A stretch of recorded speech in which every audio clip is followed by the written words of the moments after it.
ආදරණීය දුවේ පුතේ අපි කලින් වීඩියෝ එකේ කිව්ව විදිහටම අපි අලුත් පන්ති අරගෙන ආවා 2021 මේ රිවිෂන් පන්තියයි අපි පාඩමක් විදිහට ආරම්භ කරනවා රිවිෂන් පන්තියේ තුන්වන ඒකකය අපි මේ දක්වා එකක සම්පූර්ණ අවසන් කරලා තියෙනවා දේශපාලන විද්‍යාවේ ස්වභාවය අපි දෙවෙනි ඒකකයේ කරමින් සිටියේ රාජ්‍ය ස්වභාවය අපි ඒක පොඩ්ඩක් පැත්තකින් තියලා අලුත් විදිහකට යන්න ඕන නිසාම අපි තුන්වෙනි ඒකකය පටන් ගන්නවා ඒ තමයි ආණ්ඩු ආකෘති මේ පාඩම පුරාවටම සාකච්ඡා කරනවා ආණ්ඩු ආකෘති පාඩමෙන් භාගෙදී අහන්න පුළුවන් ප්‍රශ්න කිහිපයක් ගැන ඒත් එක්ක ඔබේ සිලබස් එක සම්පූර්ණයෙන් ආවරණය කරනවා මේක සම්පූර්ණ නැත්නම් පූර්ණ සිද්ධාන්ත සහිත පුනරීක්ෂණ පන්තියක් ඒක නිසා ඔබට සිද්ධාන්තය අවශ්‍ය නැහැ සිද්ධාන්තය නොමැතිවත් මේ අපේ කරන ප්‍රශ්නත් එක්ක ඔබට සිද්ධාන්ත කොටසත් අල්ල ගන්න පුළුවන්. ඒ නිසා මම හිතනවා අපිත් එක්ක ඉඳීවි.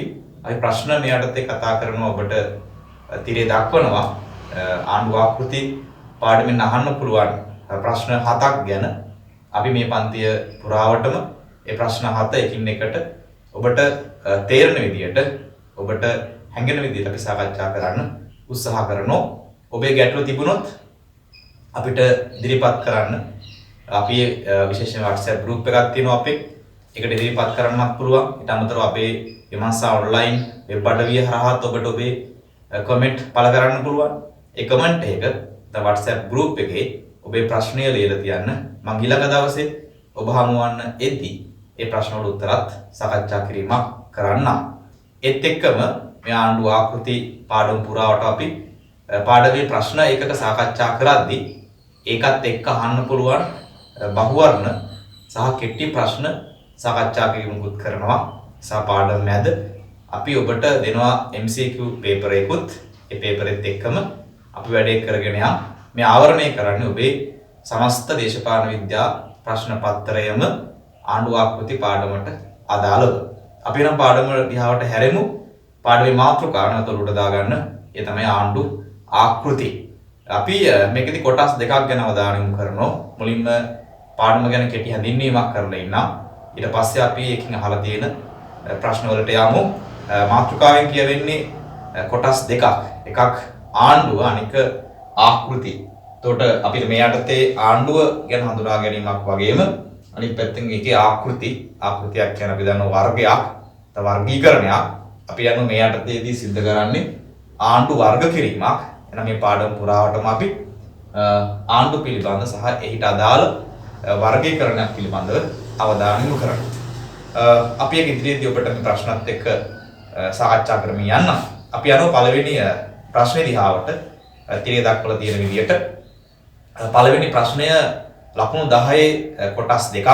ඔබ දන්න රචනා ප්‍රශ්න පත්‍රය අහන්න පුළුවන් ප්‍රශ්න වර්ග දෙකක් තියෙනවා. සමහර ප්‍රශ්න අහනවා තනි ප්‍රශ්නයක් විදියට. එහෙම ඇහුවොත් ඔබට ලියන්න ලකුණු 20කට. සමහර ප්‍රශ්න අහනවා ලකුණු 20ක්. හැබැයි ඒකේ අනු කොටස් දෙනවා. ඒ අනු කොටස් කීපයක් ඔබට දෙන්න පුළුවන්. නැත්නම් දෙකක් දෙන්නත් පුළුවන්. අනු කොටස් කීපයක් දුන්නත් දෙකක් දුන්නත් ඔබ ලියන්න ඕන ඒකෙදි දෙකකට පමණයි. ඒ දෙක ලකුණු 10 කොටස් දෙකක්. ඒක නිසා මෙන්න මේ කියන ආකෘති දෙකෙන්ම රචනා ප්‍රශ්න හැදෙන්න පුළුවන්. සමහර ප්‍රශ්න තනි ප්‍රශ්නයක්, ගෙඩි පිටින්ම ලකුණු 20ක්, සමහර ප්‍රශ්න ලකුණු 10 කොටස් දෙකක්. එතකොට ඒක එකතු කරාම පූර්ණ ලකුණු 20 හම්බ වෙනවා. හැබැයි ඒකෙදි ලියන ක්‍රමයේ විදිය වෙනස් වෙනවා. පළවෙනි ප්‍රශ්නයෙන් අපෙන් අහලා තියෙන්නේ මෙන්න මේ ආකෘතියට අදාළ ප්‍රශ්නයක්. පැහැදිලි කරන්න කියලා අපිට දීලා තියෙනවා ප්‍රශ්න 10 කොටස් දෙකක්. ඒකේ පළවෙනි එක තමයි අපි දැන් සාකච්ඡා කරන්න යන්නේ. ඒ පළවෙනි ප්‍රශ්නේ තමයි ආණ්ඩුවේ ස්වභාවය. එතකොට මේක එන්නේ එකේ එක කොටස විදියට අපි කතා කරන ඔය අනුව ආණ්ඩුවේ ස්වභාවය ගැන. ආණ්ඩුවේ ස්වභාවය ගැන සාකච්ඡා කිරීමක් කරද්දී අපිට තේරෙන්නේ නැති වචනයක් තියෙනවා මෙන්න මේක. මම හිතනවා හැමෝටම මේක ගැන අවබෝධයක් ඇති. කොහොමනත් අපි ස්වභාවය කියන්නේ මොකක්ද කියන එක හඳුනා ගැනීමක් කරන්න වෙනවා.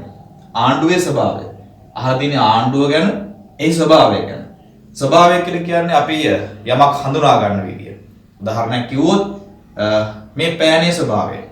එමෙ ඇහුවොත් මේ පෑන ඔබ හඳුනා ගන්න විදිය. ඒ අනුව ආණ්ඩුවේ ස්වභාවය කිව්වොත් ඒ ආණ්ඩුව ඔබ විසින් හඳුනා ගන්න ආකාරයයි මේ අහන්නේ. තාවිතිකින් අපිට කෙලින්ම අහන්න පුළුවන් ආණ්ඩුව කියන්නේ කුමක්ද කියලා.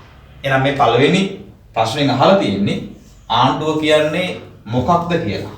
අපි ලියමු උත්තරයක්. ආණ්ඩුව කියන්නේ මොකක්ද කියන එකට අදාළව. හැබැයි ලකුණු 10ක් පමණක් මේකදී ලැබෙන බව ඔළුවේ මතකයේ තබා ගන්න. හරි. අපි ඒකදී මෙන්න මේ කොටස වෙන් කර ගන්නවා. අපිට අවශ්‍ය වෙන්නේ ආණ්ඩුව කියන්නේ මොකක්ද කියලා තේරුම් ගැනීමක්. සාමාන්‍යයෙන් ආණ්ඩුව කියන එක අපි සාමාන්‍ය ජීවිතයේ තේරුම් ගන්නේ මහ ජනතාව එක්ක බද්ධ කරලානේ. ඒ කියන්නේ අපි ආණ්ඩුව හැම වෙලේම ගලපන්න උත්සාහ කරනවා මහ ජනතාවත් එක්ක.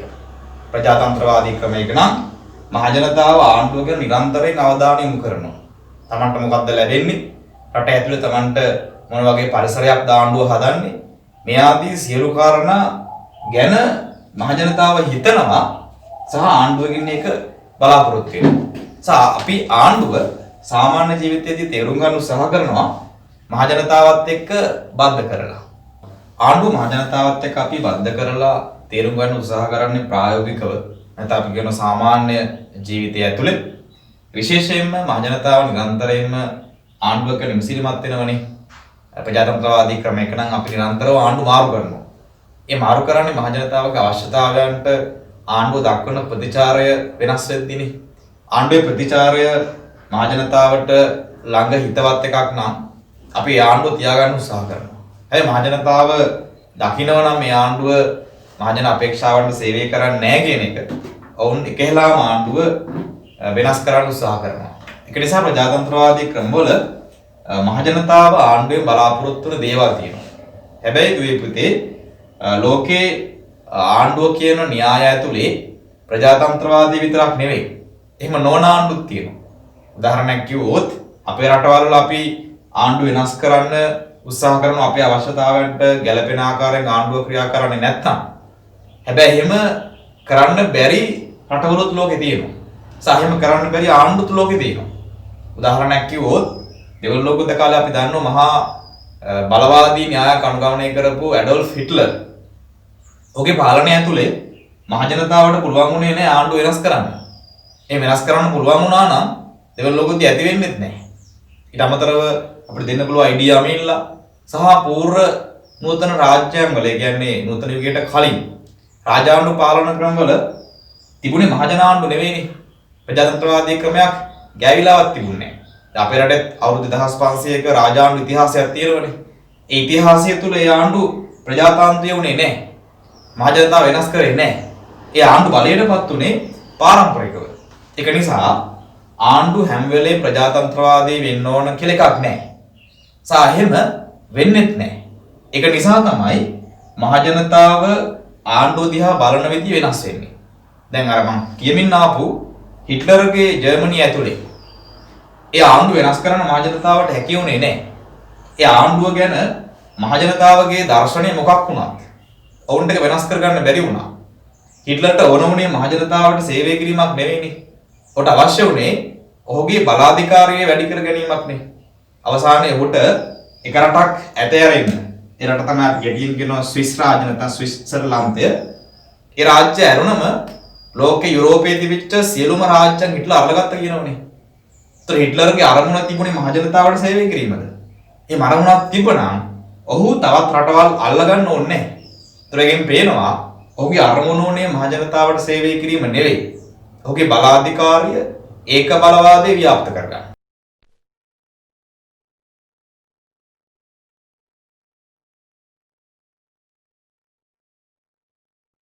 In German medieval Nuremberg, the marching, seething squash of Adolf Hitler's Nazi Congress comes to an end.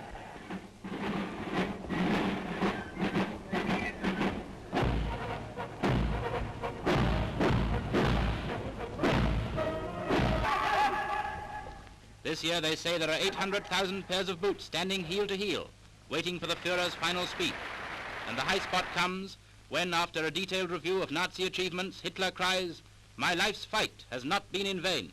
Indem ich euch ihre Blicke weise ich, mein Lebenskampf ist nicht umsonst gekämpft.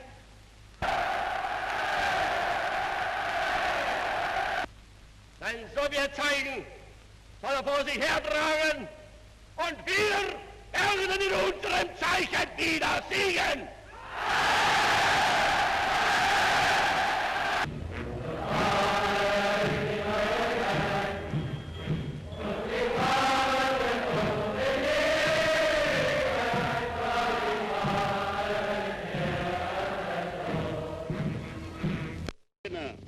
සමුන්නාන්සලා මැදේ මට පැමිණ වටර ස්වල්පයක් කියන්ට ලැබීම මං ලොකු වාසනාවක් කියලා මං විශ්වාස කරනවා.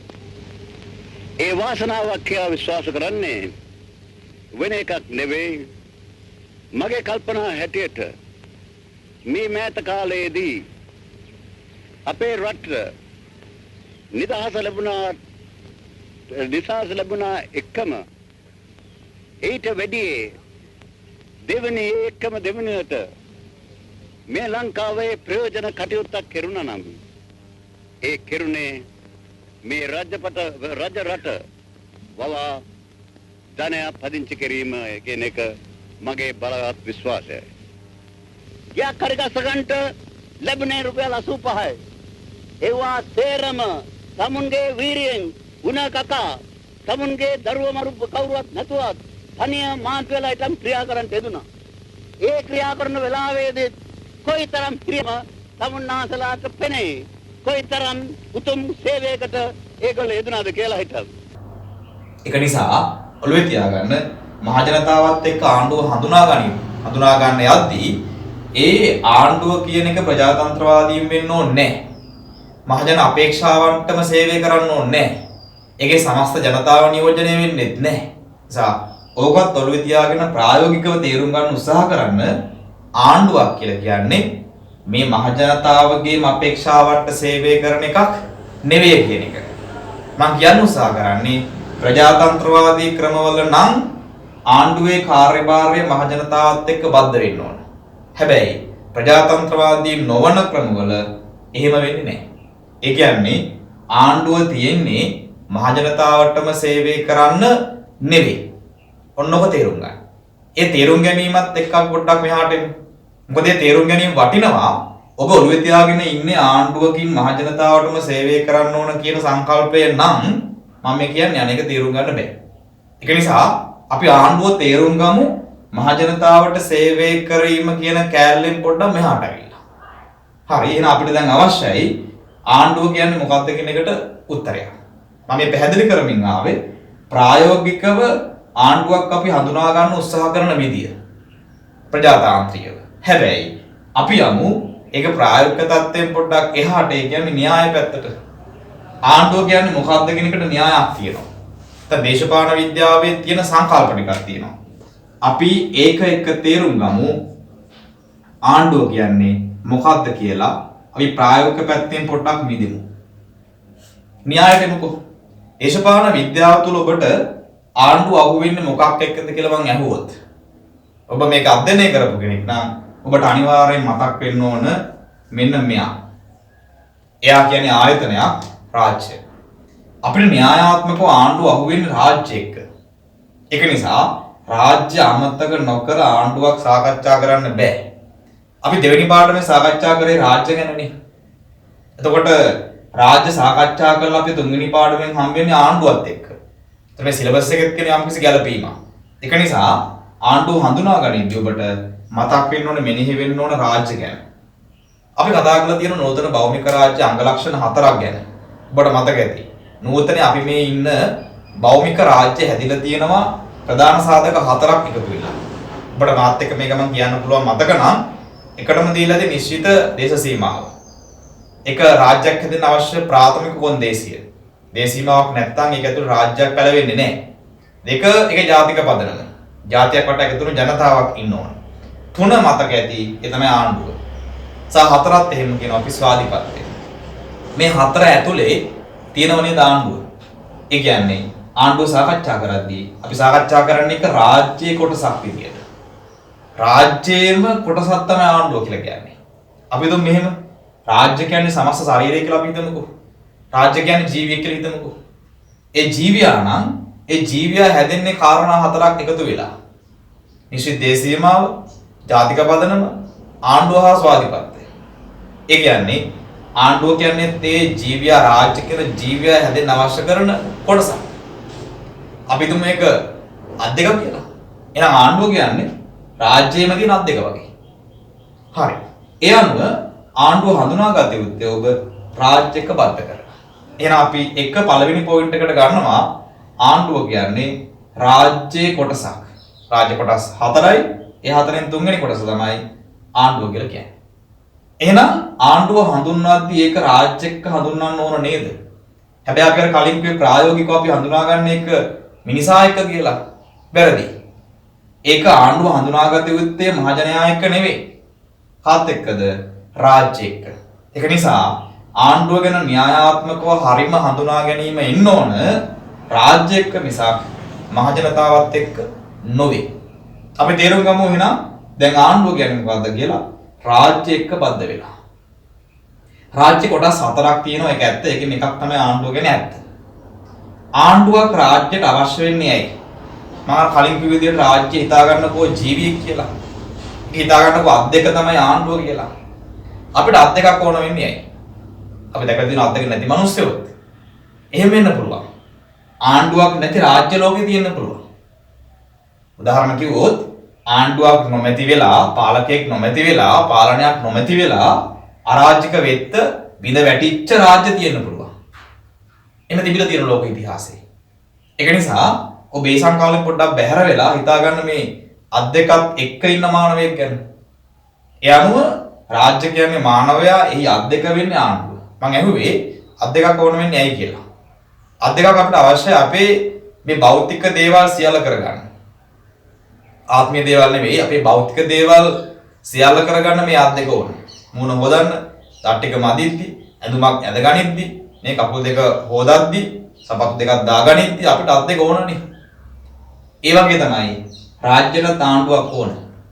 රාජ්‍ය පවත්වා ගනිද්දි, රාජ්‍ය නඩත්තු කරද්දි, රාජ්‍ය ඉදිරියට අරගෙන යද්දී ආණ්ඩුවේ කාර්යයන් කරලා දෙන්න ඕන.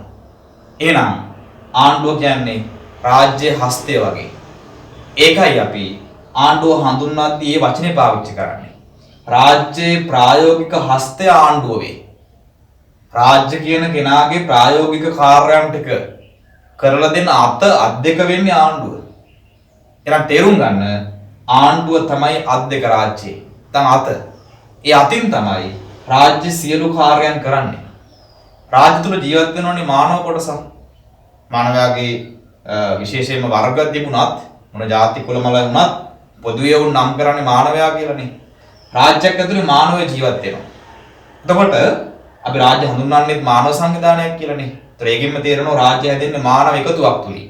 ඒතර රාජ්‍ය තුල ඉන්න මානවයන්ට තමයි මේ ආණ්ඩුව සේවය කරන්න අවශ්‍ය වෙන්නේ. එහෙනම් රාජ්‍යයක් පවත්වා ගනිද්දී එහි ප්‍රායෝගික කාර්යයන් ටික කරන්න ආණ්ඩුවක් ඕන වෙනවා. ඒ ආණ්ඩුවට රාජ්‍යයෙන් බලයකුත් දෙන ඔය කාර්යයන් ටික කරගෙන යන්න. මොකද අපි දන්නවා රාජ්‍යයට තියෙන ස්වාධිපති බලය. ඒ ස්වාධිපති බලය රාජ්‍ය විසින් ආණ්ඩුවකට අපි නමක් දානකට අවධාරිත කරනවා. ඒ අනුව ඊතලේ මේ පැත්තට යනදොත් රාජ්‍යයට තියෙන ස්වාධිපති බලය ආණ්ඩුවට පවරා දෙනවා. ඒ පවරා දෙන විදි වෙනස් වෙන්න පුළුවන්. දැන් අපේ වගේ රටවල් නම් අපි රාජ්‍ය ස්වාධිපති බලය මහජනතාව විසින් අරගෙන තමයි ගිහිල්ලා ආණ්ඩුවකට දෙන්නේ. මම අර ප්‍රජාතන්ත්‍රවාදී නොවන ක්‍රමවල නම් ඒක ආණ්ඩුවට ලැබෙන්න පුළුවන් පාරම්පරිකව උරුමය ඇතුලේ නැත්නම් බලහත්කාරීත්වය ඕන ක්‍රමයකින් ආණ්ඩු ස්වාධිපති බලය ගන්නවා. කාගේද? රාජ්‍යයේ. ඒ අරගෙන ආණ්ඩුව විසින් මේ ස්වාධිපති බලය ක්‍රියාත්මක කරනවා. එතකොට ආණ්ඩුවක් විසින් කරලා තියෙනවා රාජ්‍යයේ ස්වාධිපති බලය ක්‍රියාත්මක කිරීම. බොහෝ කට්ටිය හඳුන්වනවා ආණ්ඩුව රාජ්‍යයේ මේ තියෙන ප්‍රායෝගික ස්වාධිපති බලය ක්‍රියාත්මක කරන සංවිධාන ජාලයක් කියලා. අපිට දීලා තියෙන නිබන්ධනය ඇති ජෝන් සීලි එහෙම කියලා තියෙනවා. ඒතර ජෝන් සීලිගේ අදහස උනේ රාජ්‍යයේ තියෙන මේ ස්වාධිපති බලය ක්‍රියාත්මක කරන කෙනා තමයි ආණ්ඩුව කියන්නේ. එහෙනම් ආණ්ඩුව අපි හැම වෙලේම හඳුනාගත යුත්තේ රාජ්‍යයේ කොටසක් විදියට රාජ්‍යයේ කාර්යයන් කරලා දෙන කෙනෙක් විදියට. તો රාජ්‍ය පවත්වාගෙන යන්නේ රාජ්‍යයක් පාලනය කරන්නේ රාජ්‍ය කාර්යයන් ටික කරලා දෙන්නේ ආණ්ඩුවක් විසින්. අපි ආණ්ඩුවට දෙනවා හරි සරල අදහස් කීපයක් එක හඳුන්වන්න. ඒ දීපු අදහස් කීපය අතර මෙන්න මේව තියෙන්න ඕන. අපි මුලින්ම කිව්වේ ආණ්ඩුව යනු රාජ්‍යයේ ප්‍රායෝගික හස්තයයි. ඊට පස්සේ අපි කිව්වා රාජ්‍ය ස්වාධීනපති බලය ක්‍රියාත්මක කරන ඒජන්තවරයා සංවිධානය ආණ්ඩුවයි. තවනම් දාන්න පුළුවන් රාජ්‍යයේ ක්‍රියාකාරී අංශය ආණ්ඩුවයි. එතකොට රාජ්‍යයේ වෙනුවෙන් තමයි ආණ්ඩුවක් පවතින්නේ සහ පවත්වාගෙන යන්නේ. මහජනතාව කියලා කියන්නේ එතනින් එහාට ගියාම අහුවෙන කොටසක් මිසක් ආණ්ඩුවක් තියෙන්නේ මහජනතාව වෙනුවෙන්ම නෙවෙයි. ආණ්ඩුවක් තියෙන්නේ රාජ්‍ය වෙනුවෙන්. මොකද රාජ්‍ය කියන්නේ අචේතනික අජීවී සංකල්පයක්. අපි දේශපාලන විද්‍යා ආරම්භක පාඩම් වලදී කිව්වා රාජ්‍ය හරියට නිකන් අර මුහුදක තියෙන නෞකාවක් වගේ. ඒ නෞකාව අජීවීනේ. හිතන්නකො නෞකාව විතරක් තිබ්බ කියලා භෞතිකව. ඔය නෞකාව විනාශ වෙන්න පුළුවන්. ඒ නෞකාව පාලනය කරන්න කෙනෙක් නැත්තම්. එතකොට නෞකාවක් මෙහෙවනනේ කපිතාන්වරයෙක් ඇවිල්ලා. කපිතාන්වරයෙක් නෞකාවකට ඕනමයි.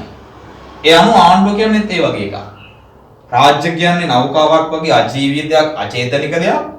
ඒක පාලනය කරන්න මෙහෙවන්න අවශ්‍යයි ආණ්ඩුව කියන කපිතාන්වරයා. ඒක නිසා දේශපාලන විද්‍යාව තුළ අපි ආණ්ඩුව තේරුම් ගන්නවා මේ රාජ්‍ය කියන අජීවී ආයතනය සජීවීකරණය කරන කෙනා. එහෙනම් මේ සියලු අදහස් තුළ ඔබ තේරුම් ගන්න ඕන රාජ්‍ය වෙනුවෙනුයි ආණ්ඩුව පවතින සහ පවත්වාගෙන යන්නේ. ආණ්ඩුවේ අරමුණ ඇතුලේ මූලික අරමුණ වෙන්නේ මහජනතාවට ඉස්සෙල්ලා රාජ්‍යයි. ආණ්ඩුවේ අරමුණ මහජනතාව වෙන්න පුළුවන් ප්‍රජාතන්ත්‍රවාදී ක්‍රමයක නම් ආණ්ඩුව බලාපොරොත්තු වෙන්නේ ඊළඟ පාරත් බලේ ඉන්න. ඒකේ ටාගට් එක මහජනතාවනේ. එමන් අර කිව්ව පොදු කෝණය ඇතුලේ ආණ්ඩුව කියලා කියන්නේ ප්‍රජාතාන්ත්‍රවාදී මේක නෙවෙයිනේ. අපි හොඳයි කියලා හිතන් ඉන්න එකනේ.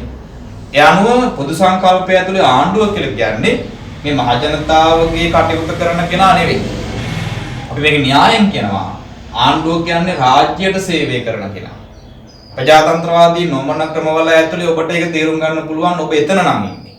නිසා ඔබ තේරුම් ගන්න ආණ්ඩුවක් කියලා කියන්නේ රාජ්‍ය කොටසක් මිසක් ඒක මහජනතාවගේ කොටසක් නෙවෙයි.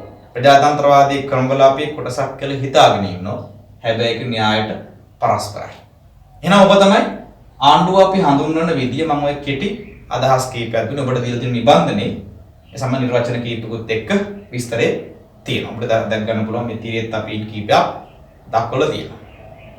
අපි පොඩ්ඩක් එතනින් එහාට එනවා. ආණ්ඩුවේ ස්වභාවය අපි කියන ආණ්ඩුව හඳුනා ගැනීමනේ. අපි මේ දක්වා නිර්වචන කීපයක් ගැන අවධානය යොමු කරා. හැබැයි නිර්වචන ටික ප්‍රමාණවත් නෑ ඔබට ආණ්ඩුව කියන්නේ මොකක්ද කියලා තේරුම් ගන්න. අපි පොඩ්ඩක් ඒක අපසරේ පුරුදු කරනවා. ඔබේ අදහස තවත් අදහස් කීපයක් අපි එකතු කරනවා. ඒ අනුව ආණ්ඩුව කියන ආයතනය රාජ්‍යයේ කාර්යයන් කරනවනේ. ඒ රාජ්‍ය කාර්යයන් ටික කරද්දී ආණ්ඩුවේ ආයතනික පද්ධතිය වෙනස් වෙනවා. මොකද රාජ්‍යයේ කාර්යයන් කියලා කියන්නේ සුළුපටු එකක් නෙමෙයි. රාජ්‍යයට තියෙන දැවැන්ත ස්වාධීනපති බලයක්. ඒ ස්වාධීනපති බලය ආණ්ඩුවට දෙනවා.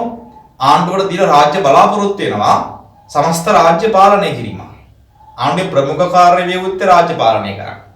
සඳහා නීති අවශ්‍යයි. නෛතික ක්‍රමෝපායන් අවශ්‍යයි. ආණ්ඩුව මූලිකව තමන්ගේ පාලනය කියන්නේ නීතිත් එක්ක. එතනින් එහාට ගිහිල්ලා මේ නීති ක්‍රියාත්මක කරන්න, ඒ නීති සම්බන්ධ ගැටලුවක් આવත් ඒ විනිශ්චය කරන්න, යනාදී බරපතල කාර්යයන් ගොඩක් ආණ්ඩුවක් වෙත රාජ්‍යයෙන් පවරනවා. මහජනතාව නෙවෙයි රාජ්‍යයෙන් පවරනවා. මහජනතාව පවරන ප්‍රජාතන්ත්‍රවාදී ක්‍රමවල. ඒ රාජ්‍යයෙන් පවරන දැවැන්ත කාර්යභාරය ආණ්ඩුව විසින් කරද්දී ආණ්ඩුවට අවශ්‍ය වෙන තමන්ගේ කාර්යයන් කරගන්න යම් පෙළ ගැසීමක්. අපි ඒකදී හඳුනා ගන්නවා ආණ්ඩුවට තියෙන ආයතන තුනක්. මේ ආයතන තුන නැත්තම් මේ කියන කාර්යයන් තුන විශේෂයි. මුලදී නම් දැන් ප්‍රජාතන්ත්‍රවාදී ක්‍රමවල නම් මේ ආයතන වෙන වෙනම බෙදනවා. චාල්ස් මොන්ටෙස්කියු බලතල බෙදීම ඇතුළේ අපි කතා කරන ඉස්සරහට ඒක යා තමයි මුලින්ම බෙදලා ඒකට ආයතන විශේෂයන් නම් කරන්නේ. හැබැයි රාජාණ්ඩු පාලන ක්‍රමවල ඒක බලවාදී ක්‍රමවල ඔය කාර්යයන් ටික කරන්න වෙනම ආයතන නැහැ. එකම කෙනා තමයි පාලකයා තමයි මේ කාර්යයන් ටික කරන්නේ. ඒක නිසා මේකෙදි මූලිකව අපි ආණ්ඩුවේ හඳුනා ගන්න විශේෂ කාර්යයන් තුනක් මෙන්න මේ කාර්යයන් තුන. එකක් තමයි නීති සම්පාදනය. දෙක නීති ක්‍රියාත්මක කිරීම. තුන, 3. ඒ නීති විනිශ්චය කිරීම. විනිශ්චයෙන් බලාපොරොත්තු වෙන්නේ යුක්තිය, සාධාරණත්වය. සාපේක්ෂ යුක්තිය ඉටු කිරීම. ඔන්නක තමයි ආණ්ඩුවට පැවරෙන මූලික කාර්යයන් 3 කියලා සාම්ප්‍රදායික යුගයේදී තේරුම් ගන්න තිබුණා. මේ අනුව අපි සඳහන් කරමින් ආවේ ආණ්ඩුවේ මූලික කාර්යයන් 3ක් තියෙනවා රාජ්‍ය එක්ක ගලපද්දී. ඒ නීති සම්පාදනය, නීති ක්‍රියාත්මක කිරීම සහ නීති විනිශ්චය කිරීම කියලා. මෙන්න මේ කියන කාර්යයන් 3ට අදාළව ආයතන 3ක් ආණ්ඩුව තුළ තියෙනවා. හැබැයි මුල් කාලේ එනවා නම් මේ කියන කාර්යයන් 3ම එකපාරකේ කරේ.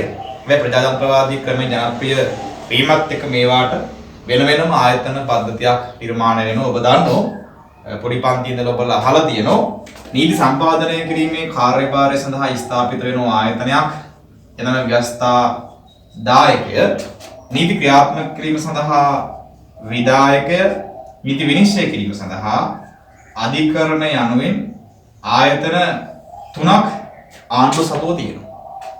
යංග බොහෝ දෙනා ආණ්ඩුව හඳුන්වද්දී මේ ආයතන 3 එකතුවක් කියලාත් කියනවා. ඒකේ වැරද්දක් නැහැ. එහෙනම් අපිට ආණ්ඩුව හඳුන්වන්න පුළුවන් ව්‍යවස්ථාදායක, විධායක සහ අධිකරණ කියන ආයතන 3 එකතුවක් විදිහට. එහෙමත් අපිට ආණ්ඩුව හඳුන්වන්න පුළුවන්. හැබැයි එහෙම හඳුන්වද්දී අපි මේ කියන ආයතන ගැනත් යම් දැනුවත් වීමක් තිබිය යුතුයි. අපේ ඊළඟ පියවර වෙන්නේ ව්‍යවස්ථාදායකයේ, විධායකයේ සහ අධිකරණය ගැන ටිකක් විස්තරාත්මක සාකච්ඡා කිරීමක් කරන්නේ. අපි නම් මේ ආයතන 3 ගැන වෙන වෙනම කෙටි හැඳින්වීමක් කරනවා. ලකුණු 10ට අදාළ කරන ප්‍රශ්නයක් නිසායි අපි ඊටම කෙටියෙන් මේවා සාකච්ඡා කරන්න බලාපොරොත්තු වෙන්නේ. මුලින්ම ව්‍යවස්ථාදායක ගැන අපි හැඳින්වීමක් කරගෙන ඉමු.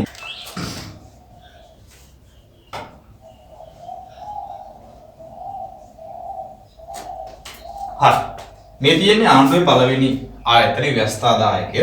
කලින් සඳහන් කරා වගේ මේකෙන් කරන්නේ නීති සම්පාදනයක්. නීති සම්පාදන ආයතනය ව්‍යවස්ථාදායකය අපි හඳුන්වන්නේ එහෙමයි. නැවත කිව්වොත් නීති සම්පාදන ආයතනය ආණ්ඩුවේ ව්‍යවස්ථාදායකයයි. ඒක තමයි පොදුවේ හඳුන්වන නම.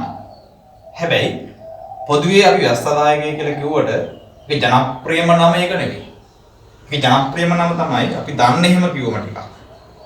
ඒ තමයි පාර්ලිමේන්තුව. අපි බොහෝ විට පොදුවේ හඳුන්වන සෑම දෙයක්ම ඒ නමින් ජනප්‍රිය වෙන්නේ නැහනේ.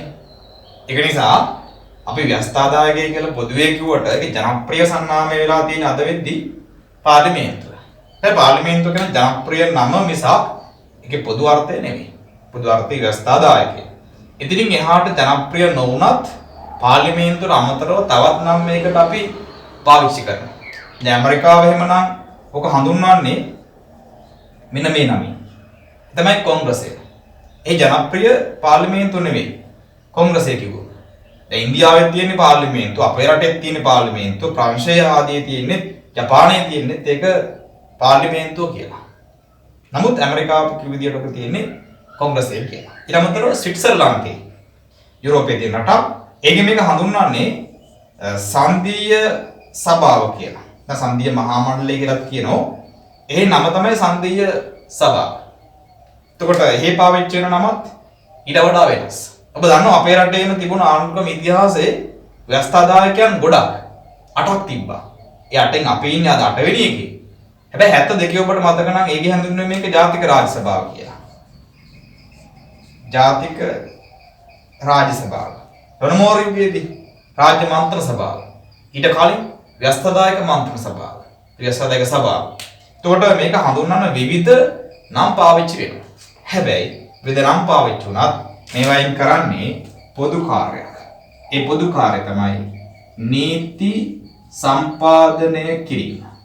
ඒක තමයි ආණ්ඩුව ව්‍යවස්ථාදායකයෙන් බලාපොරොත්තු වෙන්නේ. ව්‍යවස්ථාදායකය ඒ කියන නීති සම්පාදනය කරද්දී ඒ නීති සම්පාදනය කරන ව්‍යවස්ථාදායකයේ ස්වභාවය තම විදිය මත ඒක කොටස් දෙකක් යටතේ අපිට දකින්න පුළුවන්. ලෝකේ තියෙන සමහර ව්‍යවස්ථාදායකයන් ඒක මාණ්ඩලීය ව්‍යවස්ථාදායකයන්. ඒකේ තේරුම පසුවට කියනවා. සමහර ඒවා ද්විමාණ්ඩලීය ව්‍යවස්ථාදායකයා. එතකොට මේ කියන ස්වභාවයන් දෙකෙන්ම ව්‍යවස්ථාදායක ලෝකේ ක්‍රියාත්මකයි. එකක් ඒකමාණ්ඩි ව්‍යවස්ථාදායකයා, දෙක ද්විමාණ්ඩි ව්‍යවස්ථාදායකයා. ඒකමාණ්ඩි ව්‍යවස්ථාදායකයන් කියලා කියන්නේ ව්‍යවස්ථාදායකය වන නැත්නම් පාර්ලිමේන්තු වන නීති සම්පාදන ආයතනයේ තියෙන්නේ තනි මණ්ඩලයක්. ඔබ දන්නවා අපේ රටේ 78 ආණ්ඩු ක්‍රමයට අනුව දැන් තියෙන පාර්ලිමේන්තුව ඒක මණ්ඩලයයි. එක ආයතනයනේ තියෙන්නේ. දියවන්නාවේ තියෙන එක ආයතනයයි. හැබැයි ඒ ආයතනය හැරෙනකොට වෙනත් ආයතනයක් නෑ නීති සම්පාදනය කරන්න. ඒ මහලා නෑ. ඒ කියන්නේ ලංකාවේ තියෙන්නේ නම් ඒකමාණ්ඩි ව්‍යවස්ථාදායකයා. ලෝකේ තියෙන ඒකීය රාජ්‍යයන් කියලා එකක්. ඔය ඒකීය රාජ්‍යයන් බොහොමයක තියෙන්නේ ඒකමාණ්ඩි ව්‍යවස්ථාදායකයා. අපි ඉස්සරහට ඒකීය රාජ්‍යයන් ගැන කතා කරමු. දෙවෙනි එක තමයි ද්විමාණ්ඩි ව්‍යවස්ථාදායකයා. අරක විරුද්ධාර්ථය. නීති සම්පාදනය කරන්න තියෙන එක ආයතනය එක මණ්ඩලයයි නම් ඒකමාණ්ඩියයි. හැබැයි නීති සම්පාදනය කරන ආයතනය මණ්ඩලයන් දෙකක් විදියට විභේදනය වෙනවා නම් ඒක අපි නම් කරන්නේ ද්විමාණ්ඩි ව්‍යවස්ථාදායකයන් විදියට. ඒතර මණ්ඩල දෙකක් තියෙන නීති සම්පාදනය වෙන්නේ. කෙනෙක් අහයෙම වෙන්න පුළුවන්ද කියලා පුළුවන්. ලෝකෙ වැඩිපුරම අද වෙද්දි තියෙන්නේ ද්විමාණ්ඩි ව්‍යවස්ථාදායකයන්. අපි අසල්වැසි ඉන්දියාවේ, ඉතින් එහාට ගියා ඇමරිකාවේ, ඊට අමතරව ජපානයේ, ඊට අමතරව ශ්‍රී ලංකාවේ, ප්‍රංශයේ මේ ආදී සෑම රාජ්‍යකම පාහේ තියෙනවා ද්විමාණ්ඩි ව්‍යවස්ථාදායකයන්. ඒකේ මණ්ඩල දෙක තමයි පළමු මණ්ඩලය හා දෙවන මණ්ඩලය.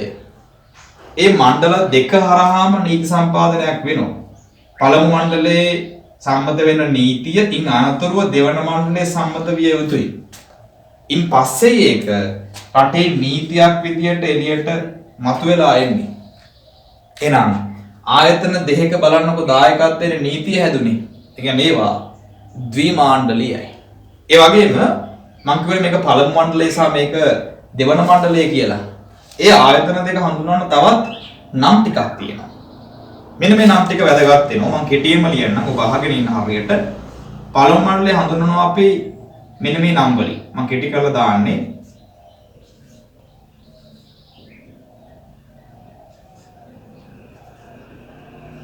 මේක ලීසි ක්‍රමයක්. මාමාමා නීමම සහ පාමම මහජන මන්ත්‍රී මණ්ඩලය. ලියා ගන්න ඔබ නියෝජිත මන්ත්‍රී මණ්ඩලය. පහළ මන්ත්‍රී මණ්ඩලය. ආයගෙනෝ මහජන මන්ත්‍රී මණ්ඩලය මාමාමා. නීමම කියන නියෝජිත මන්ත්‍රී මණ්ඩලය. පාමම කියන්නේ පහළ මන්ත්‍රී මණ්ඩලය. කියන්නේ පළමු මණ්ඩලයට තියෙන මේ ඉතුරු නම් ටික. මේ නම් ටිකෙම පළමු මණ්ඩලයමයි හඳුන්වන්නේ. දෙවන මණ්ඩලයටත් ඒ වගේ නම් ටිකක් තියෙනවා. මෙන්න නම් ටික.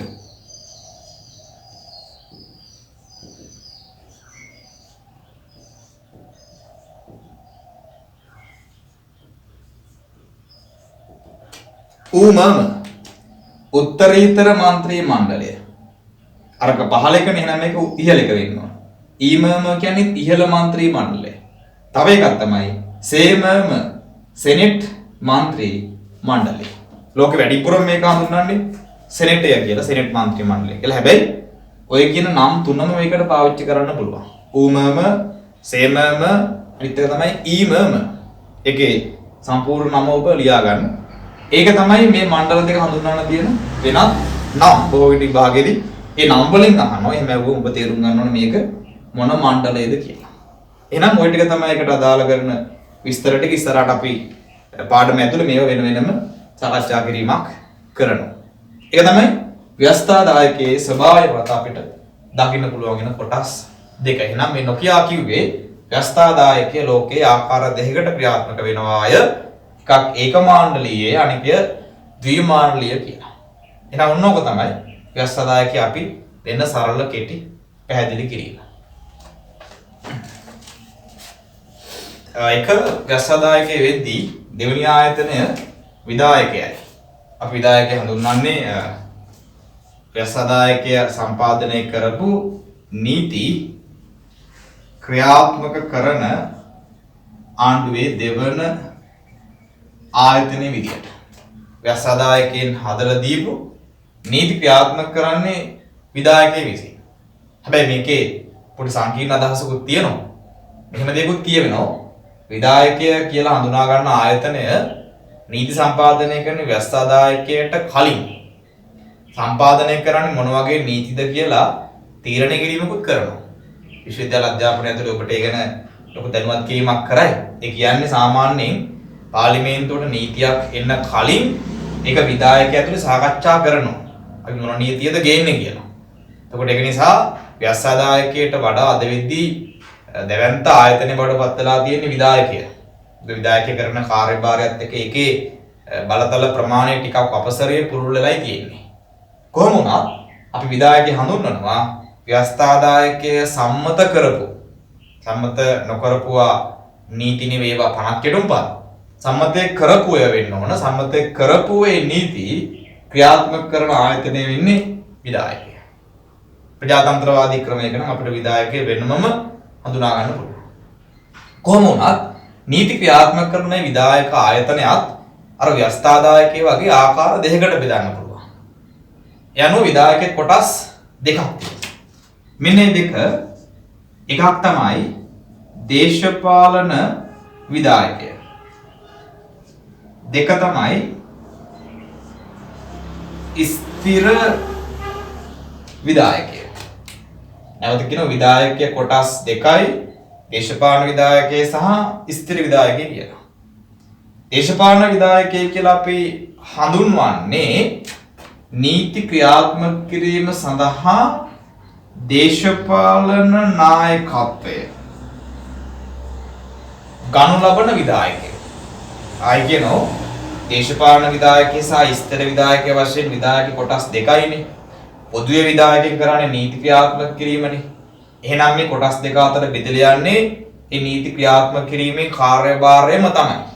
වෙන අලුතින් කාර්යයක් එකතු වෙන්නේ නැහැ.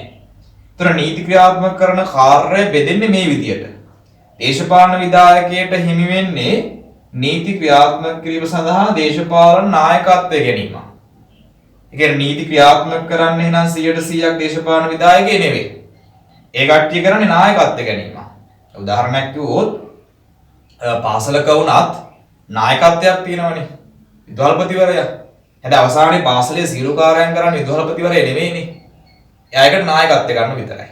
අවසානයේ විදුහල්පතිගේ නායකත්වයෙන් ඒ පාසලේ පැවැත්වෙන්න ඕන දේවල් නීති ටික ක්‍රියාත්මක කරන්නේ ගුරුවරු සහ අනධ්‍යයන කාර්ය මණ්ඩල විසින්නේ. සහ වෙනත් පාසල දෙමාපියෝ වෙන්නත් පුළුවන්. එතකොට දේශපාලන විධායක කරන්නේ ඒ වගේ දෙයක්. පාර්ලිමේන්තුව හදලා දෙන නීතියට නායකත්වය ගන්නවා. ඒ නායකත්වය අරගෙන මේක ක්‍රියාත්මක කරන්න පහළ මට්ටම වෙච්ච ස්ථිර විධායකයට මේ කාර්යය පවරනවා. ස්ථිර විධායකය කියන අපි දන්න සිංහලෙන් කිව්වොත් ඒ තමයි රාජ්‍ය සේවය. නැත්නම් සිවිල් සේවය. නැත්නම් පරිපාලන සේවය. ඔක තමයි ස්ථිර විධායකය කියන්නේ. ස්ථිර විධායකය තමයි අවසාන වශයෙන් නීතිය ක්‍රියාත්මක කරන්නේ. අපි මෙහෙම හිතනකො ව්‍යවස්ථාදායකයන් හැදුවා සෞඛ්‍ය ශාස්ත්‍රය පිළිබඳව යම්කිසි නීතියක්. අපි තාපොඩ්ඩක් ඒක විස්තර කරගමු වුණා. මේ පවතින කොරෝනා කාල සීමාවක් නිසා අපි තුමු ආණ්ඩුවෙන් නීතියක් හැදුවා මේ අපි පළඳන මාස්ක් එක අනිවාර්ය කළා. ඒතර නීතිය හැදුවේ සෞඛ්‍ය ආශ්‍රයයට සම්බන්ධව රටට ගැළපෙන විදිහටනේ. අවතින කාලවකවානු අනුව. ඒතර මේ නීතිය සහ අවසාන වශයෙන් ඒක ක්‍රියාත්මක කරන කෙනා බලන්නකෝ. රටේ ඉන්න පාලකයා ඇවිල්ලා ඒක ක්‍රියාත්මක කරපන් කියලා ජනතාවට ඇඟිල්ල දික් කරන්නේ සහ ඒක ක්‍රියාත්මක කිරීමක් කරන්නේ නැහනේ. අවසාන වශයෙන් මාස්ක් එක දාලාද නැත්නම් ඒක දාලා නැත්නම් ඒ සම්බන්ධ ගන්න ඕන පියවර මොකක්ද කියලා ඒක අවසාන වශයෙන් ක්‍රියාත්මක කරන්නේ රටේ ඉන්න පොලිසියනේ.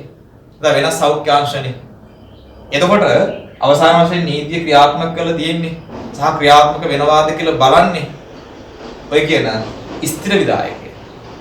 හැබැයි ඔය රාජ්‍ය සේවය පාලනය කරන නායකත්වයකුත් තියෙනවා. දැන් අපි සෞඛ්‍ය සේවාවල වෛද්‍යවරු, හිදියන් සහ ඊට පහළින් ඉන්න සේවකයන් දැක්කට ඇත්තටම වුන් ක්‍රියාත්මක කරන්නේ ඉහළින් ලැබෙන නායකත්වයක් අනුවනේ.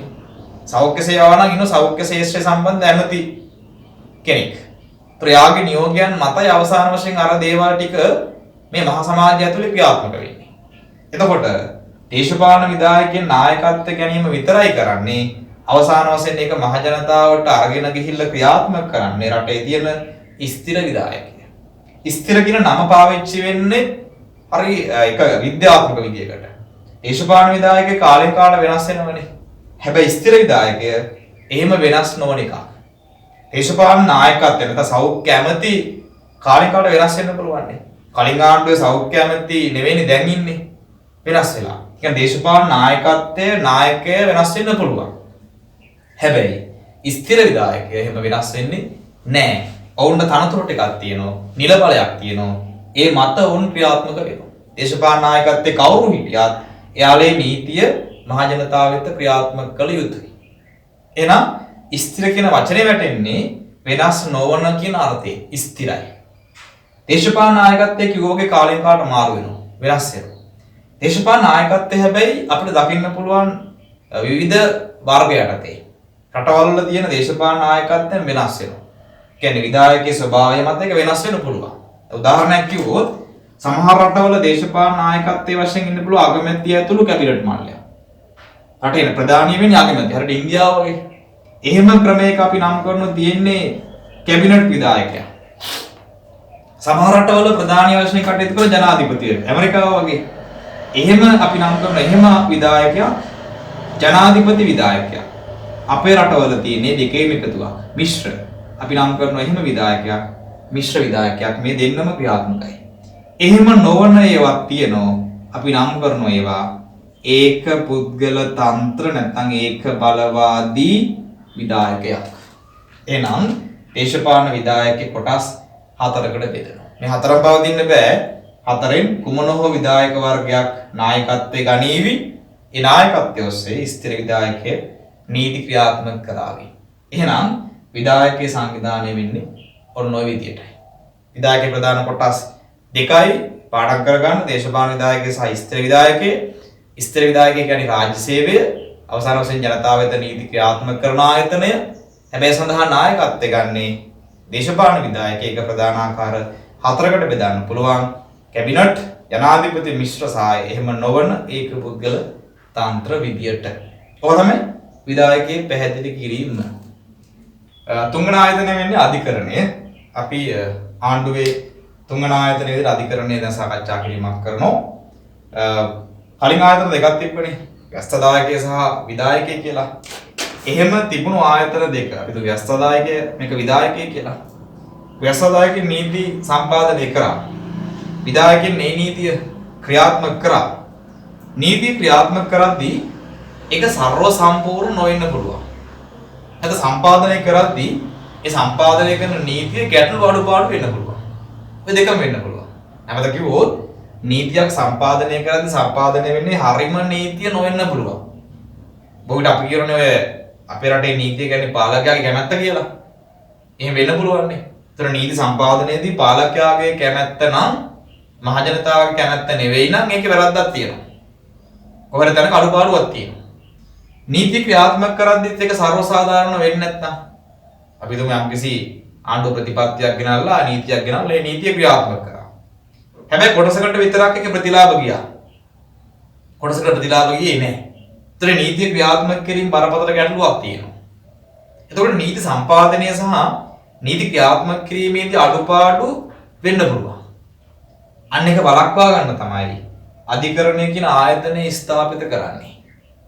මේක තමයි නීතිය පිළිබඳව ඇති අවසාන කෙනා. ජජ්. නීතිය ගැන විනිශ්චයක් දෙන්නේ අධිකරණය. නීතියේ සර්වසාධාරණ භාවය ගැන හරි දැනුවත් කිරීමක් කරන්නේ අධිකරණය. ඒක නිසා අධිකරණය මේ ආයතන දෙකට වඩා සුවිශේෂී කාර්යභාරයක් කරන්නේ. අධිකරණයත් ඒ නීතියේ සර්වසාධාරණත්වය විමසන්නේ නැත්නම් ඒ රට ගැන කතා කරලා වැඩක් නෑ.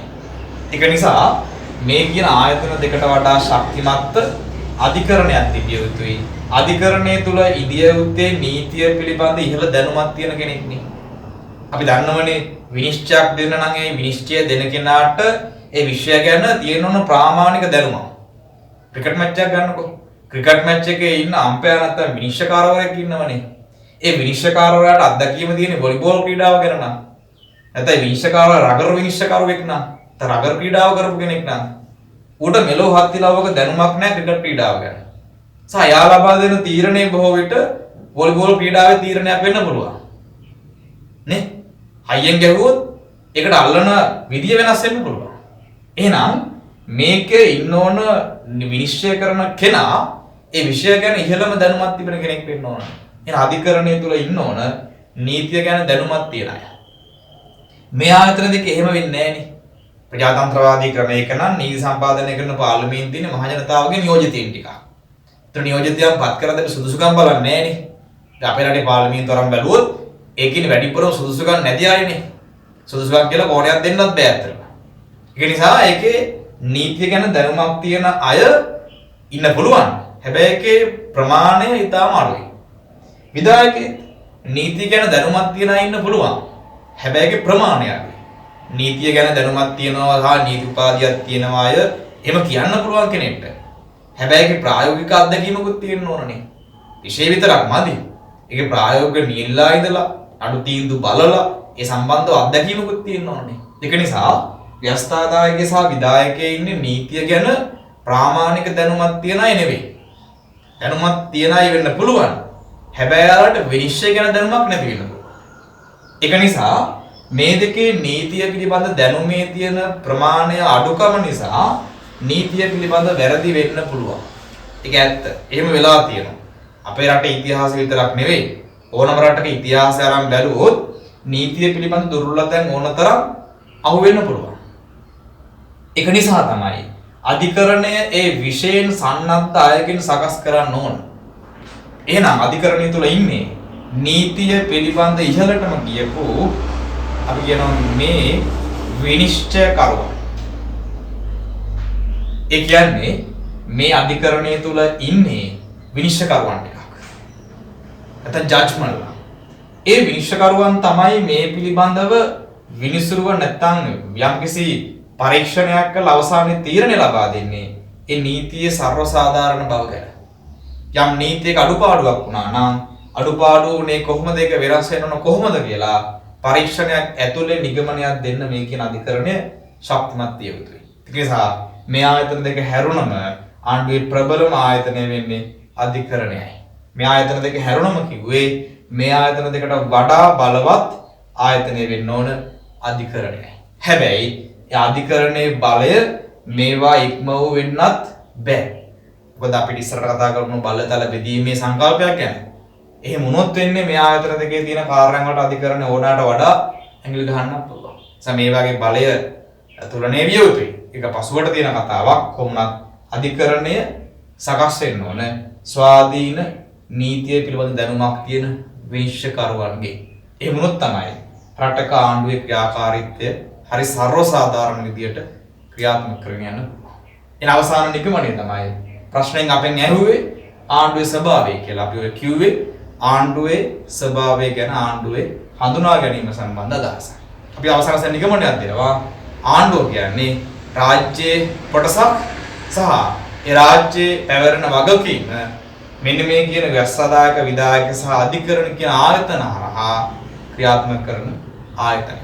එහෙනම් ආණ්ඩුවේ ස්වභාවය ගැන ලකුණු 10ක ප්‍රශ්නයක් නිසා අපිට ඔන්න ඔය ටික ප්‍රමාණවත්. එහෙනම් අපි කතා කරේ එකේ පළවෙනි කොටස ලකුණු 10 කොටස ආණ්ඩුවේ ස්වභාවය ගැනයි.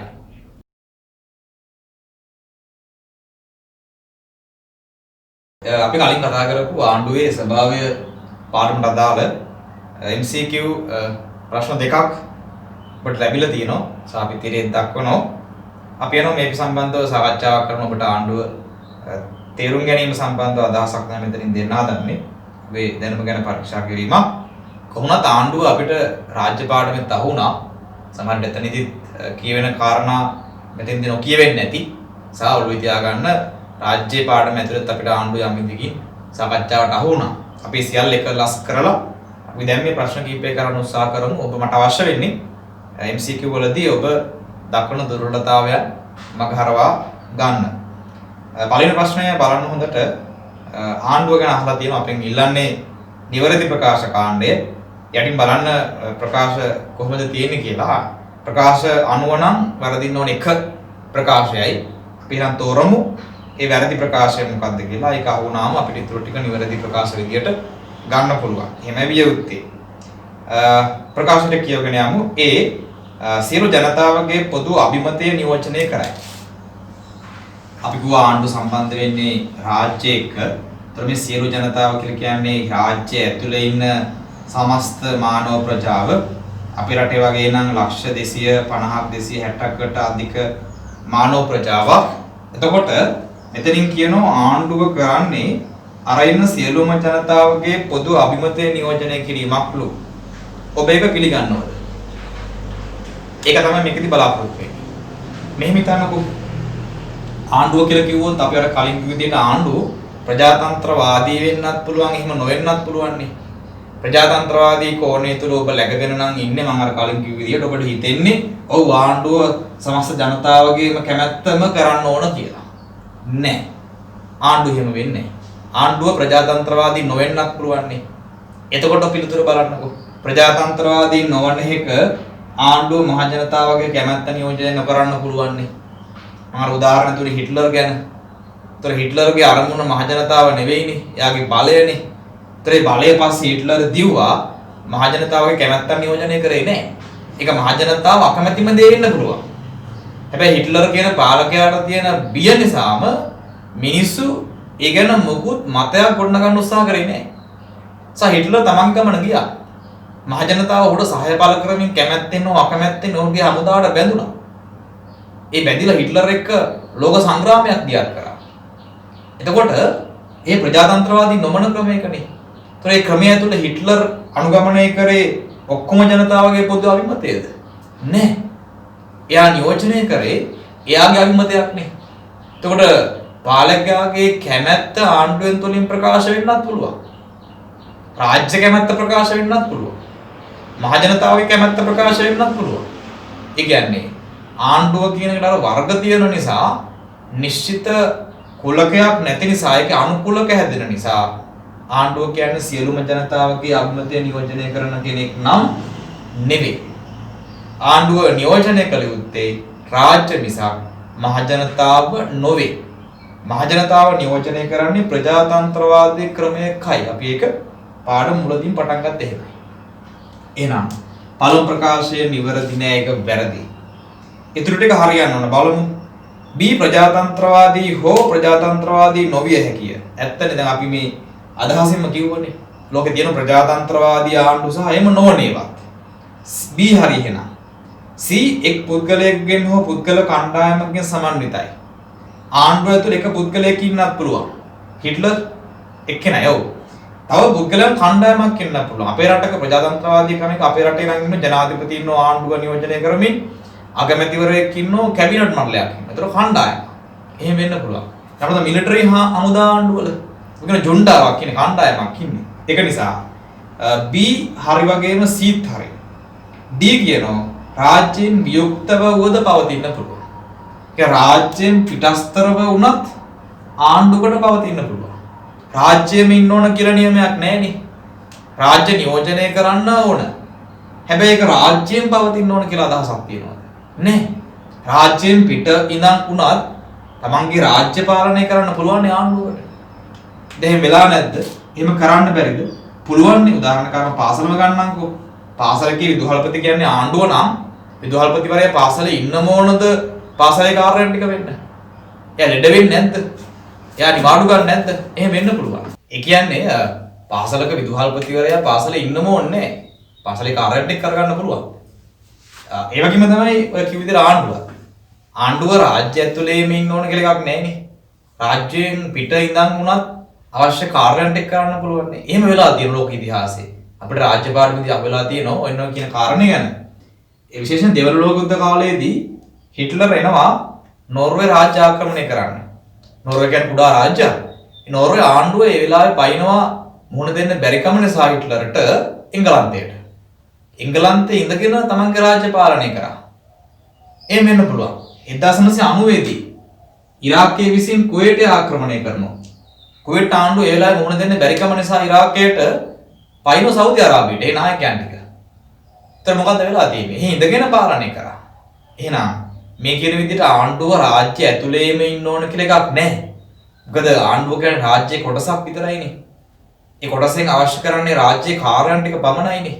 ඒ කාර්යයන් ටික කොහේ ඉඳන් උනත් වෙන්න පුළුවන්. ඒක නිසා රාජ්‍යයෙන් පිට ආණ්ඩුව තියෙනවා කියන එක හරි. ඒක තරකයක් නෑ, ඒක නිරායාසයෙන්ම හරි. එහෙනම් ඩී ප්‍රකාශය ඕකේ. ඊ ප්‍රකාශයෙන් කියන ව්‍යවස්ථාදායකයේ විධායකයේ සාධිකරණ කියන එක සමන්විත අපි දැන් කතා කරා. එහෙනම් අයින් කරන්න තියෙන්නේ ඒ ප්‍රකාශය. ඒ ප්‍රකාශයේ හැරියම ඉතුරු ඔක්කොම ටික හරිය කියන්නේ ආන්සර්ස් අංක 2.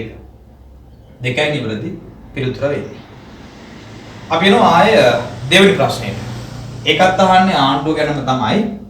දෙවෙනි ප්‍රශ්නෙන් අහනවා මෙහි ප්‍රකාශ ටිකක් දීලා ඒ සමස්ත සමාජයම නියෝජනය කරයි. කලින් තරකේ ආයෙ කියනෝ ආණ්ඩුවක් ප්‍රජාතන්ත්‍රවාදී වෙන්නත් පුළුවන්, එහෙම නොවෙන්නත් පුළුවන්. හරි, ප්‍රජාතන්ත්‍රවාදී වුණා කියනවා. ආණ්ඩුවේට ජනතාවගේ කැමැත්ත තත සමස්තය 100%ක් ලැබෙයිද? ආණ්ඩුවේ නියෝජනය කරන්නේ 100%ක් ලැබිච්ච මහ ජනතාවගේම කැමැත්තද? නැහැ. අපේ රටවල් වල ඉතිහාස අරන් බලන්න පුළුවන් අපිට. ඒ රටවල් අපේ රටේ ඉතිහාසය අරන් බැලුවොත් ඒ ඉතිහාසෙ නිදහසෙන් පස්සේ අවුරුදු 70 ගානකම ඉතිහාසය තුල ආණ්ඩු බලයට එන තර්ක ටික නැත්තම් ඒ කාරණා ටික ආණ්ඩු ඇවිල්ලා ඒ ටිකම කරනවද? නෑනේ. එන්න කලින් මහා ලැබැන්ත සුරංගනා ලෝකයක් මවනෝ. සංවර්ධිත රාජ්‍යයක් මවනෝ. සිංගප්පූරුවක් කරනවා කියන කතාව කියනවා. හැබැයි බලයට ඇවිල්ලා ආණ්ඩුව කරන්නේ සමස්ත සමාජයේම ඉල්ලන දේමද? නෑ, එහෙම නොවෙන්න පුළුවන්. ඊට අමතරව එහෙම ආණ්ඩුවට කරන්න පුළුවන්ද? සමස්තයම ඉල්ලන දේ කරන්න පුළුවන්ද? බැහැනේ. ආණ්ඩුවකට ඒක කරන්න පුළුවන් යම් සීමාවක් තියෙනවා. මේ ආණ්ඩුව තුලත් ඉන්නේ මිනිස්යන් නිසාම ඔවුන්ට තමන්ගේ කාර්යභාරය හසුරවන්න පුළුවන් පරිමාවක් හැදෙනවා. ආණ්ඩුවකට සමස්තයේ අභිලාෂ නියෝජනය කරන්න බැරි වෙන්න පුළුවන්. උදාහරණයක් ගන්නම්කෝ මම. සයිටම් විශ්වවිද්‍යාලය ගැන ඔබට මතක ඇති මතයක් හැදුන සමාජය ඇතුලේ. සයිටම් විශ්වවිද්‍යාලය කියන්නේ වෛද්‍ය උපාධිය පිරිනමන පෞද්ගලික විශ්වවිද්‍යාලයක්. ඒ පෞද්ගලික විශ්වවිද්‍යාලය එපා කියලා ඒකේ අනුසුදුසුකම් සහිත පුද්ගලයන් පිරිසක් උපාධිය හදාරන්නේ. ඒ පිරිසක් මහා සමාජයට ආවම මිනිස්සු මරාවිය කියන මතයක් ඇති වුණානේ. නොකියා කිව්වේ සයිටම් එක වහාම හපුලා ගන්න කියලා. ඔබට මතක ඇති ඒකත් එක්කම සයිටම් ඕන කියලා දෙමාපිය සංසදයක් හදා ගන්නවා. සහ උද්ඝෝෂණ ව්‍යාපාරිකුත් කරනවා. ඒ දෙමාපියන්ගේ ළමයි සහ ඒ සියලු ප්‍රජාව. එතකොට සයිටම් ඕන කියලාත් මහජන මතයක් හැදුණානේ. දෙමාපියෝ සහ ළමයි සහ ඒ ඥාති ප්‍රජාව එකතු වෙලා. එතකොට පෞද්ගලික විශ්වවිද්‍යාලය එපා, අනිත් පැත්තෙන් ඕන. දැන් ආණ්ඩුව සමස්ත ජනතාවගේ කොහොමද මෙතන අභිලාෂ නියෝජනය කරන්නේ? එපා කියන කට්ටියකුත් ඉන්නවා, ඕන කියන කට්ටියකුත් ඉන්නවා. ඒතර මේ දෙකම එකතු කරලා ආණ්ඩුවකට සමස්තය වෙනුවෙන් දෙයක් කරන්න පුළුවන්ද? අමාරුයි. ඒක නිසා ආණ්ඩුවකට සමස්ත සමාජය නියෝජනය කරන්න බෑ. ඒක ප්‍රායෝගික ගැටලුවක්. අනිත් පැත්තෙන් එහෙම කරන්නෙත් නෑ.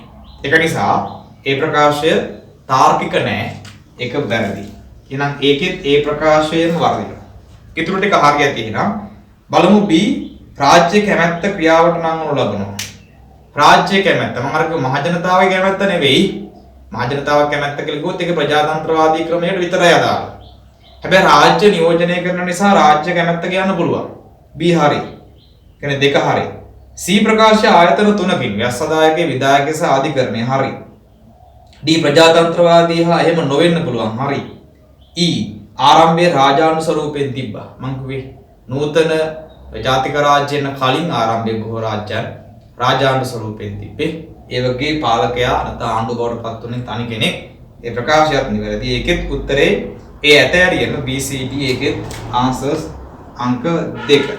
එහෙනම් 1 සහ 2ේම උත්තර එකම අංක 2 හැබැයි අදහස් වෙනස්. එහෙනම් ඔය කතා කරේ ආණ්ඩුව හඳුනා ගැනීමට අදාළ බහුවර්ණ කීපයක් තාර්කිකව උත්තර හොයන්න වෙනවා බහුවර්ණ වලදී න්‍යායට එහා ගියපු තර්කණයක් MCQ වලදී බලාපොරොත්තු වෙන එක MCQ පේපර් එක ඔබට අමාරු වුණොත් අමාරු වෙන්නේ තර්කණ හැකියාව මත ඒක වෙනස් වෙන්න පුළුවන්. තර්කණය කරන්න පුළුවන් විෂය ඔළුවේ තියෙනවා.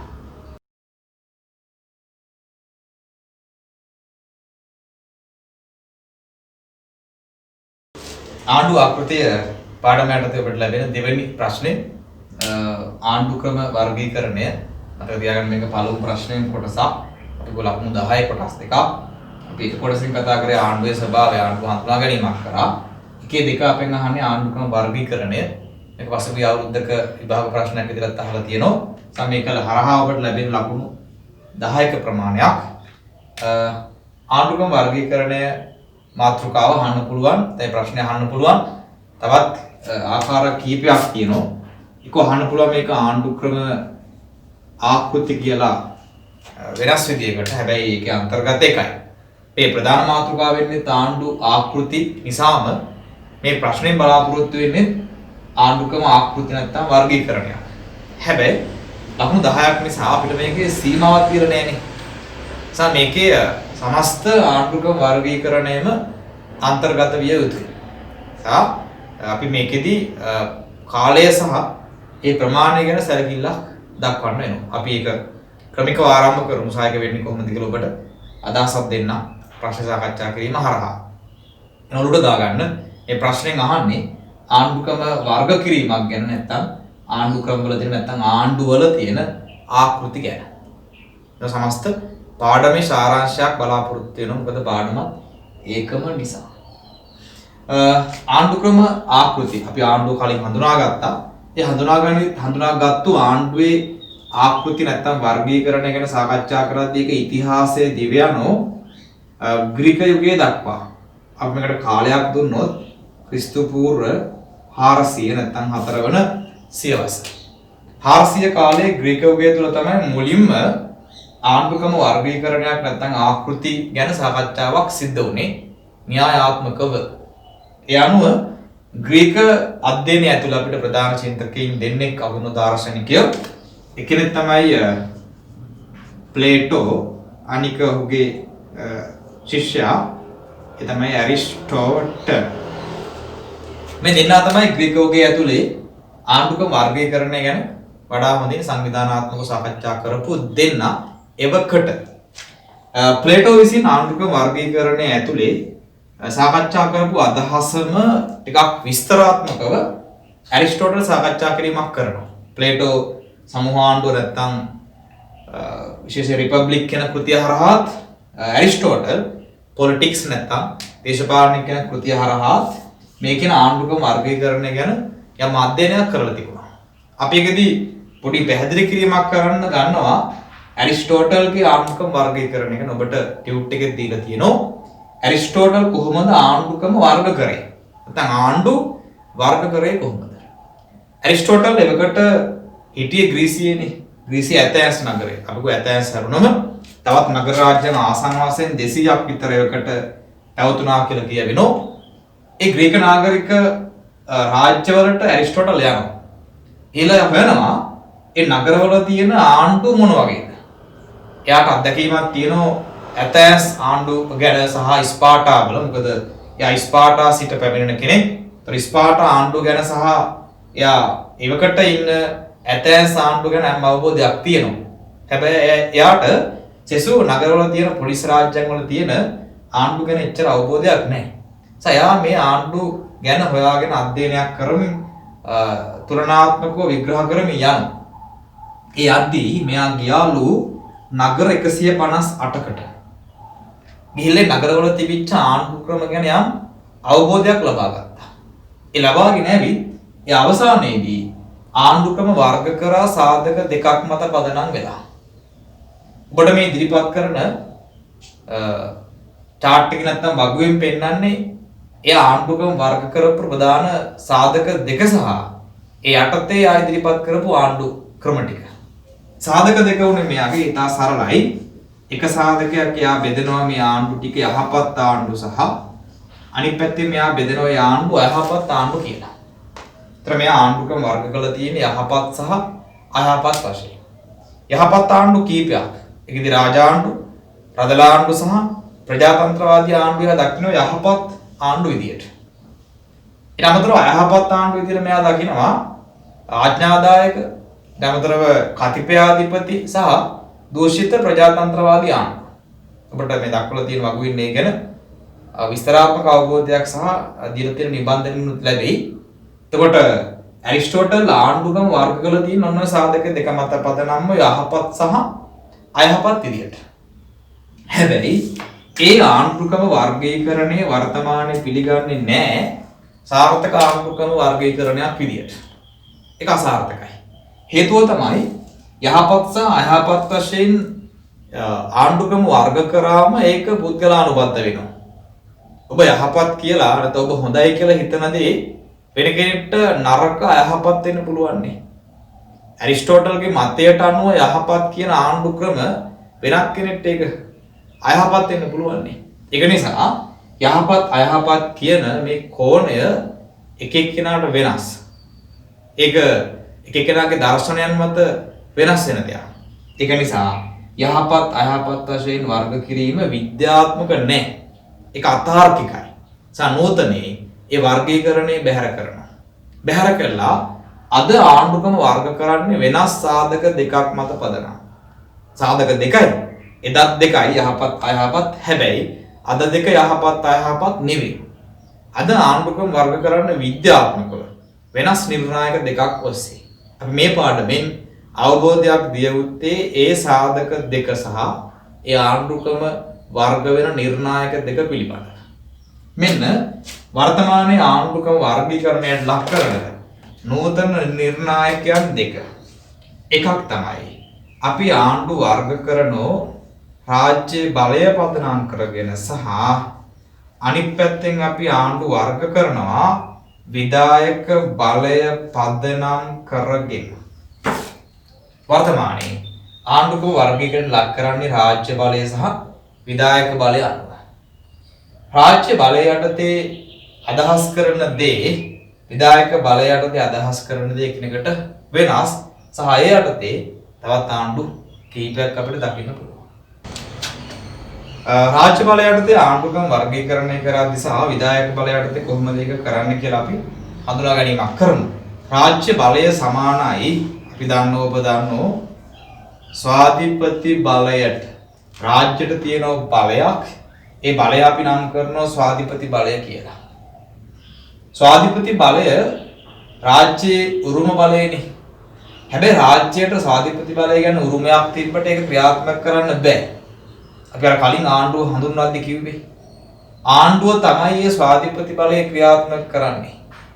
එහෙනම් චිත්‍රයක් දුන්නොත් ඔකට රාජ්‍යයට තියෙන බලයක් ඒ තමයි ස්වාධිපති බලය.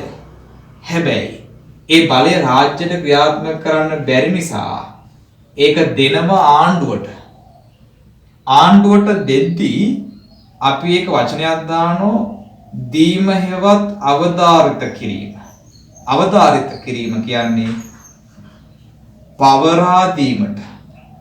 එහෙනම් රාජ්‍ය තමන්ගේ බලය ආණ්ඩුවට පවරා දෙනවා. එහෙනම් ස්වාධිපති බලය අවසානයේ තියෙන්නේ කාගාවද? ආණ්ඩුව ගාව. ඒක රාජ්‍ය උරුමය වුණාට රාජ්‍යයට උරුමය ක්‍රියාත්මක කරන්න අවශ්‍ය කරන හැකියාව නැහැ. ඒ වෙන්න පුළුවන් නේ. කෙනෙක්ට උරුමය තියෙනවා. හැබැයි උරුමය ක්‍රියාත්මක කරන ශක්්‍යතාවයේ හැකියාව නොලැබෙන්න පුළුවන් නේ. ඒක නිසා ඒ හැකියාව දෙනවා රාජ්‍ය කොටසක් වෙච්ච ආණ්ඩුවට. එහෙනම් අවසාන වශයෙන් රාජ්‍ය බලය ක්‍රියාත්මක කරන්නේ ආණ්ඩුව විසින්. දැන් ආණ්ඩුව රාජ්‍ය බලය ක්‍රියාත්මක කරනවා. හැබැයි ක්‍රියාත්මක කරද්දී රාජ්‍ය බලය පාවිච්චි වෙන විදිය වෙනස්. සහ ඒක ආණ්ඩුව පාවිච්චි කරන ක්‍රමය වෙනස්. ඒ පාවිච්චි කරන ක්‍රමය මත තවදුරටත් ආණ්ඩුව වර්ග වෙනවා. මෙන්න ඒ අනුව තවදුරටත් එහෙම ආණ්ඩු වර්ග වෙන ප්‍රධාන විධි 4ක් තිබෙනවා. එකක් ඒ අර්ථයේ ඒකීය ආණ්ඩුක්‍රම බිහි වෙනවා. සංධීය ආණ්ඩුක්‍රම බිහි වෙනවා. අර්ධ සංධීය ආණ්ඩුක්‍රම බිහි වෙනවා. සහ සංධීය ආණ්ඩුක්‍රම බිහි වෙනවා. ඒ අනුව ආණ්ඩුව ස්වාධිපති බලය පාවිච්චි කරන ක්‍රමය මතයි ඔය කියන නැවත ආණ්ඩුව වර්ග වෙලා තියෙන්නේ. ඒකීය ක්‍රමයේදී සංධීය ක්‍රමයේදී අර්ධ සංධීය ක්‍රමයේදී සහ සාසන්ධීය ක්‍රමයේදී ආණ්ඩුව ස්වාධිපති බලය පාවිච්චි කරන ක්‍රමය වෙනස් වෙනවා. ඒ වෙනස මොකක්ද කියලා දල අවබෝධයක් අපි මේකෙදි දෙන්න උත්සාහ කරනවා. මම ඊටාම කෙටියෙන් කියනවා මොකද ඉස්සරහට ඒකීය සංධීය ක්‍රම ගැන විස්තරාත්මකව සාකච්ඡා කරන්නේ ප්‍රශ්න කීපයක් ඔබේ ටියුට් එකේ තියෙනවා. අපි දැනට ඒකියම් අදහසක් විතරක් දෙන්න උත්සාහ කරනවා. හොඳට අහගන්නකො. රාජ්‍ය බල අවසාන වශයෙන් මම කිව්වේ ආණ්ඩුව ක්‍රියාත්මක කරනවා සහ ආණ්ඩුව ක්‍රියාත්මක කරන ක්‍රම විති වෙනස්. ඒකීය ක්‍රමයේදී ආණ්ඩුව සාධිපති බලය පාවිච්චි කරන්න වෙනස් විදිහකට. වචනයෙන් අදහසක් ගන්න පුළුවන් ඒකීය. එක ආණ්ඩුව තමන්ගේ ස්වාධිපති බලය පාවිච්චි කරන්නේ එක්කෙනෙක් නැත්නම් එක ආයතනයක් විදියට. එතකොට අපි නමක් දානවා ඒ ආණ්ඩුව තමයි මධ්‍යම ආණ්ඩුව. ආණ්ඩුව ස්වාධිපති බලය පාවිච්චි කරන්නේ තනි ආයතනයක් තනි ආණ්ඩුවක් විදියට නම් ඒක ඒකී ආණ්ඩු ක්‍රමය. එතන නොකියා කියවෙනවා ආණ්ඩුව ස්වාධිපති බලය පාවිච්චි කරන්න පුළුවන් එක ආණ්ඩුවක් නොවන විදියට. ඔව්. ඒකනොත් එක වෙනස් එකක් බවට පත් වෙනවා. කොහොමද? ඒකී ආණ්ඩු ක්‍රමය කියන්නේ ආණ්ඩුව රාජ්‍ය ස්වාධිපති බලය පාවිච්චි කරන්නේ තනි මධ්‍යම ආණ්ඩුවක් යටතේ නම් මේක ඒකීයයි. දැන් අපේ රටවල බලන්න. අපේ රටේ තියෙන තනි ආණ්ඩුවක්. අපි හැමදාම බලයට ගේන්නේ තනි ආණ්ඩුවක්නේ. ඒක ඇතුලේ අදහස් ගොඩක් තියෙන්න පුළුවන්. හැබැයි මේක අදහස තමයි ස්වාධිපති බලයේ උරුමය දෙන්නේ එක තනි ආණ්ඩුවකට. එහෙමනම් ඒක ඒකීයයි. සංධීය ක්‍රමය ඊට වඩා වෙනස් වෙනවා. ඒ උරුමය නැත්තම් ස්වාධිපති බලයේ පාවිච්චි කිරීමේ අයිතිය ආණ්ඩු වර්ග දෙකකට. ඉතින් අතර නම් එකයිනේ. මෙතන ආණ්ඩු වර්ග දෙකකට. සංධීය කියන ඉංග්‍රීසි පදේ තමයි ෆෙඩරල්. ෆෙඩරල් කියන්නේ බෙදීම. බෙදනවා. ස්වාධිපති බලයේ බෙදනවා ආණ්ඩු තල දෙකකට.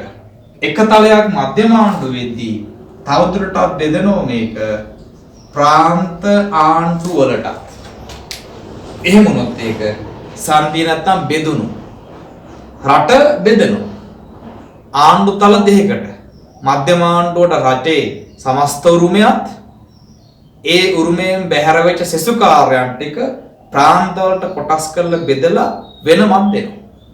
මේක ඔබට ඉස්සරහට විස්තරාත්මක සාකච්ඡා කිරීමක් කරනවා. කෙටියෙන් මට කියන්න ඕනේ ඒකීය ආණ්ඩුකමේදී සාධිපති බලය බෙදෙන්නේ නැහැ එක්කෙනෙක් විතරක් ක්‍රියාත්මක කරන ඔය මධ්‍යම ආණ්ඩුව.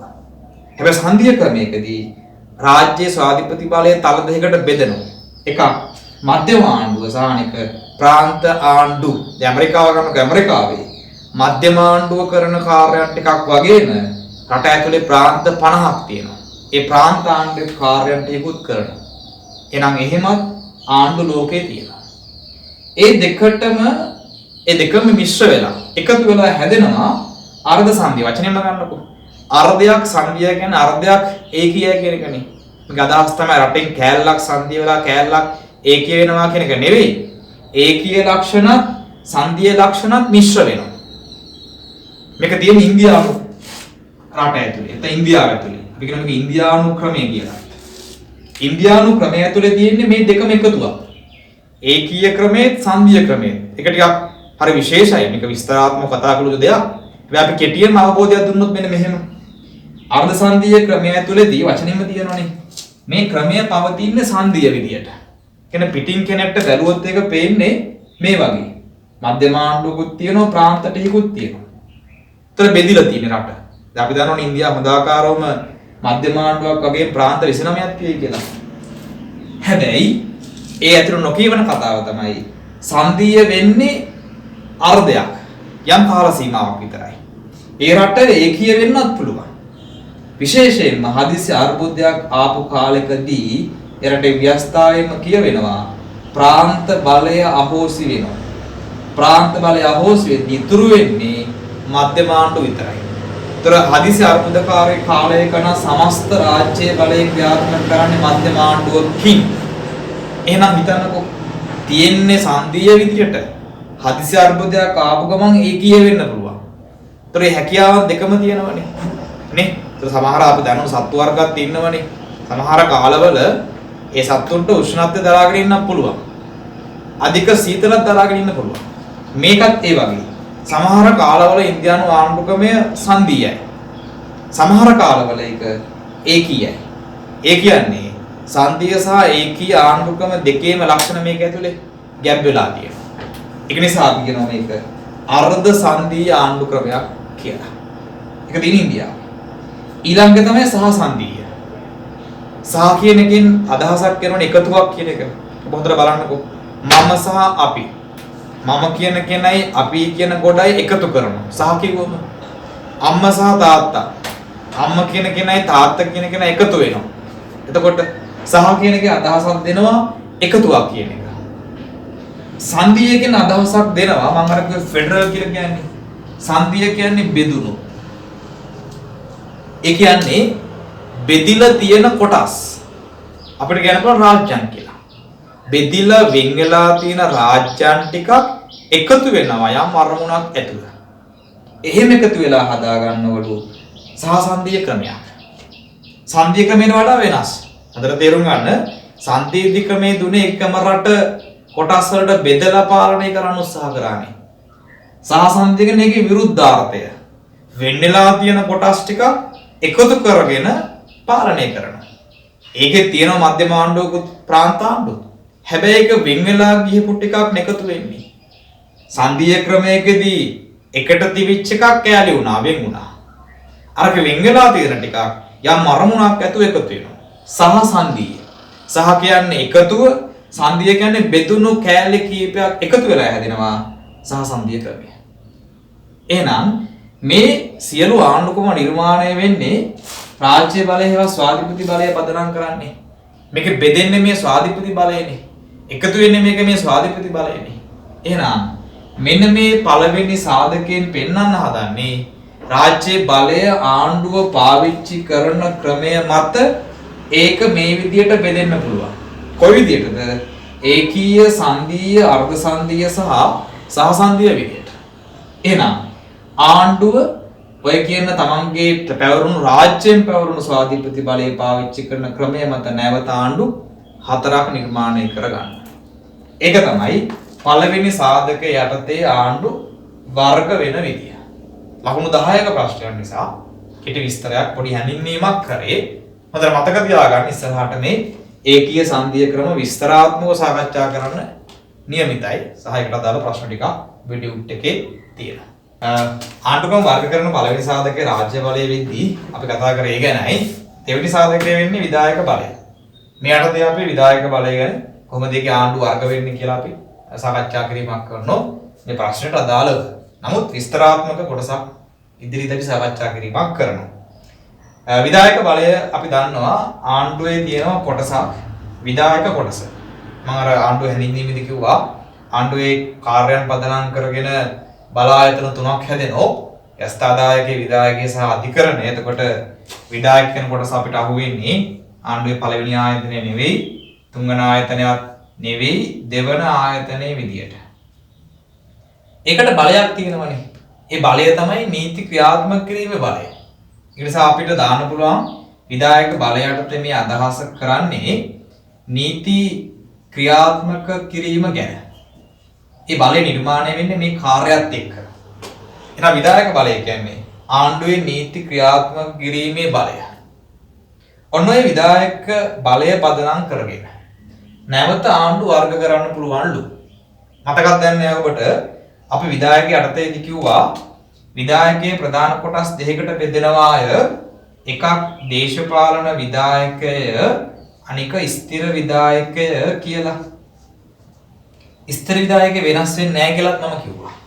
හැබැයි මේක වෙනස් වෙනවා. මේක කියලා කිව්වේ දේශපාලන විධායකය. දේශපාලන විධායකය කාලෙන් කාලයට වෙනස් වෙනවා. සහ දේශපාලන විධායකයේ ඉන්න පුද්ගල යාහෝ කණ්ඩායම වෙනස් වෙන්න පුළුවන්. රටක ස්ථිර විධායකයේ මොන ස්වරූපයෙන් තිබුණත් දේශපාලන විධායකය නිශ්චිත ස්වරූපයකින් පවතින්නේ නැහැ. ඒ නීති ක්‍රියාත්මක කරන ස්වභාවය මත දේශපාලන විධායකයේ විවිධ හැඩහුරුකම් හඳුනා ගන්න පුළුවන්. අපි අර කලින් කිව්වේ ආණ්ඩුව රාජ්‍ය බලය පාවිච්චි කරන විදිය අනුව වෙනස් වුණා ආණ්ඩුව. මෙතනදිත් එහෙමයි. ආණ්ඩුව දේශපාලන බලය හේවත් මේ නීති ක්‍රියාත්මක කිරීම සිද්ධ කරන විදිය අනුව ඒ සිද්ධ කරන්නේ දේශපාලන විධායකයනේ. ඔවුන්ට අනුව නැවත මේක වෙනස් වෙන්න පුළුවන්. මෙන්න එහෙමයි වෙනස් වෙන්නේ. ඒකෙදි ආකාර 4ක් ගන්නවා. එකක් තමයි කැබිනට් ආණ්ඩු බිහි වෙනව මේ හරහා, දෙක ජනාධිපති, තුන මිශ්‍ර සහ හතර ඒක පුද්ගල තන්ත්‍ර විදියට. ඒ කියන්නේ විධායක බලය නැත්නම් මේ නීති ක්‍රියාත්මක කිරීමේ ස්වභාවය කරන්නේ මෙන්න මේ ආයතන 4 හරහා නම් ඒවට වෙනස් ආණ්ඩුක්‍රම මුහුණක් ලැබෙනවා. මෙහෙම හිතන්නකෝ. විධායක බලය නැත්නම් නීති ක්‍රියාත්මක කරන්නේ අගමැතිය ඇතුළු කැබිනට් මණ්ඩලයක් නම් ඒක අපි නම් කරනෝ කැබිනට් ආණ්ඩුක්‍රමයක් කියලා. අලුත් ආණ්ඩුක්‍රම වර්ගයක් නේ. විධායක බලය ක්‍රියාත්මක කරන්නේ නැත්නම් ඒකට නායකත්වය සපයන්නේ අගමැතිය ඇතුළු කැබිනට් මණ්ඩලයක් නම් ඒක කැබිනට් ආණ්ඩුක්‍රම වර්ගයක්. එහෙම නොවි ඒක ක්‍රියාත්මක කරන්නේ නැත්නම් නීති ක්‍රියාත්මක කිරීමට නායකත්වය ගන්න ජනාධිපතිවරයෙක් නම් ඒ ජනාධිපති ආණ්ඩුක්‍රමයක්. ඒ දෙන්නාම ඉන්නවනම් අපි නම් කරනවා මිශ්‍ර දෙන්නාම කියලා කියන්නේ අගමැතිය ඇතුළු කැබිනට් මණ්ඩලයක් වගේම ජනාධිපතිවරයෙකුත් ඉන්නවා. අපේ රටේ තියෙන එහෙම ක්‍රමයක් නේ මිශ්‍ර. තා නම් එකකට තියෙනවා ජනාධිපති කියන්නත් පුළුවන් මිශ්‍රයකට නැත්නම් අපි කියනවා දෙමුහුම් කියලාත් කියනවා නැත්නම් ගොලිස්ට් කියලාත් කියනවා. කැබිනට් ජනාධිපති මිශ්‍ර සහ ඒක පුද්ගල තන්ත්‍ර. ඒක පුද්ගල තන්ත්‍ර කියලා කියන්නේ මෙහෙම නොවන වෙනත් ඒක බලවාදී පුද්ගලයෙක් නම් නීතිය ක්‍රියාත්මක කරන්නේ ඒක පුද්ගල තන්ත්‍ර. උදාහරණ දුන්නොත් කැබිනට් ආණ්ඩුක්‍රම ලෝකෙට ඉස්සෙල්ලාම එන්නේ බ්‍රිතාන්‍ය ආශ්‍රයෙන්. අපි කියනවා කැබිනට් ආණ්ඩුක්‍රමේ මූලාදර්ශය බ්‍රිතාන්‍යයි. බ්‍රිතාන්‍යයන් තමයි විධායක බලය අගමැතිය ඇතුළු කැබිනට් මණ්ඩලයක් වටා ගෙතන විදියට සංකේන්ද්‍ර වන විදියට මේ ආණ්ඩුක්‍රම වර්ගය ලෝකෙට දායාද කරන්නේ. ඊට පස්සේ ඕනි යටත් විජිතකරණය හරහා මේක ලෝකේ පුරා ව්‍යාප්ත කරනවා. අපේ රටේ සෝල්බරි කාලේ තිබුණේ කැබිනට් ආණ්ඩුක්‍රමයක් කියලා කියනවනේ. ඉස්සරහට අහුවේ ආණ්ඩුක්‍රම පාඩමේදී ලංකාව කොටසේදී එහෙනම් කැබිනට් ආණ්ඩුක්‍රම කියන නීති ක්‍රියාත්මක කිරීම කරන්නේ අගමැතිය ඇතුළු කැබිනට් මණ්ඩලයක්. කියන කණ්ඩායමක් නම් මේක කැබිනට් ආණ්ඩුක්‍රමයක්. ආරම්භුනේ බ්‍රිතාන්‍ය වර්තමානයේදී ලෝකේ බොහෝමයක් රටවල තියෙන කැබිනට් ආදර්ශය විශේෂයෙන්ම අසල්වැස ඉන්දියාවේ, ජපානයේ වගේ රටවල් වල තියෙන මේ නවසීලන්තයේ, ඕස්ට්‍රේලියාව ආදී රටවල් වල තියෙන කැබිනට් ආණ්ඩුක්‍රම වර්ගය. ඒකට විරුද්ධව තමයි කියන බ්‍රිතාන්‍යමය ක්‍රමයට විරුද්ධව ඇමරිකාව වෙනස් ක්‍රමයක් හැදුවා. ඒක තමයි ජනාධිපති ආණ්ඩුක්‍රමය. නීති ක්‍රියාත්මක කිරීම බලය දුන්නා කණ්ඩායමකට නෙවෙයි එක පුද්ගලයෙක්ට. ඒ තනි පුද්ගල ජනාධිපතිවරයෙක්ට.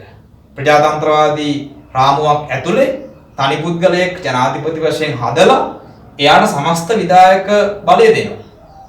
ඒකත් එක නිර්මාණය වෙනවා ජනාධිපති ආණ්ඩුක්‍රමයක්.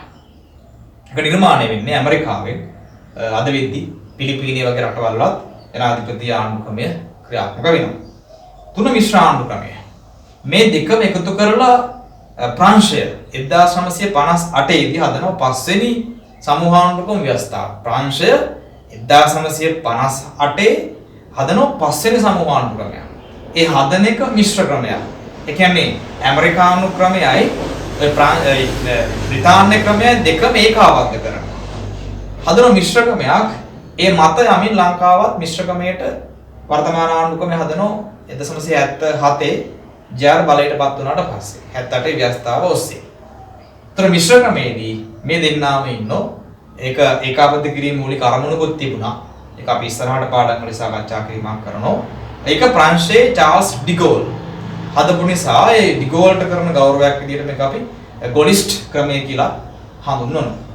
අවසානයේ ඒක පුද්ගල තන්ත්‍ර හරම අගමැති කැබිනට් නොවන ජනාධිපති නොවන ඒ දෙකම ඒකාබද්ධ නොවුණු ක්‍රමයක් අපිට දාන්න පුළුවන් මේ බාස්කට් එකට. එහෙම ආණ්ඩුක්‍රමයක් අපි නම් කරනවා ඒක පුද්ගල තන්ත්‍ර ආණ්ඩුක්‍රමයක් කියලා. ඒ යටතේදී රාජාණ්ඩු වෙන්න පුළුවන්, මිලිටරි ආණ්ඩු වෙන්න පුළුවන්. ඒ සියල්ල අයිති වෙන්නේ ඒක පුද්ගල තන්ත්‍ර නැත්නම් වෙනත් ආඥාදායක ආණ්ඩුවක් වෙන්න පුළුවන්. ඒ ඔක්කොම අයිති වෙන්නේ අර කණේට දාන්න බැරි නිසා ඒක පුද්ගල තන්ත්‍ර කාණ්ඩයට අර ටික අපිට දෙන්න පුළුවන් ප්‍රජාතන්ත්‍රවාදී රාමුවක් ඇතුළේ මේවා නිර්මාණය වෙන්නේ කියලා. හැබැයි මේක ප්‍රජාතන්ත්‍රවාදී රාමුවෙන් බැහැරව හැදෙන එකක්.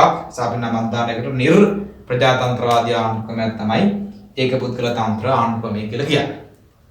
කොහොමවත් මේ ආණ්ඩුක්‍රම හතර තමයි විධායක බලය නැත්නම් නීති ක්‍රියාත්මක කිරීමේ ස්වභාවය මත නිර්මාණය වෙන ඉතුරු ආණ්ඩුක්‍රම කොටස.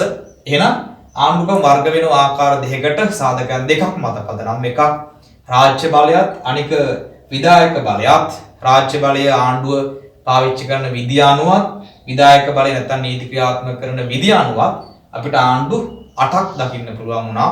ඒකීය, සංදීය, අර්ධ සංදීය සහ සාසන්දීය ටික රාජ්‍ය බලය පදනම් කරගෙන නිර්මාණය වෙන ආණ්ඩු කාණ්ඩයටත් කැබිනට් ජනාධිපති මිශ්‍ර ඒකපුද්ගල තන්ත්‍ර ආණ්ඩු ටික විධායක බලය යටතේ නිර්මාණය වෙන ආණ්ඩු කාණ්ඩයටත් අපිට ඇතුළත් කරන්න පුළුවන්. අපි අවසානයේ නිගමනයක් දෙනවා ආණ්ඩුක්‍රම වර්ගීකරණය කියන ප්‍රශ්නයත් එක්ක ආණ්ඩුක්‍රම වර්ගීකරණයේ මුලින් ග්‍රීක යුගයේදී සිදු වුණත් ඒ ආරම්භකින් ප්ලේටෝ සහ ඇරිස්ටෝටල් වුවත් ඒ වුන් කරපු වර්ගීකරණයේ විද්‍යාත්මක නැහැ.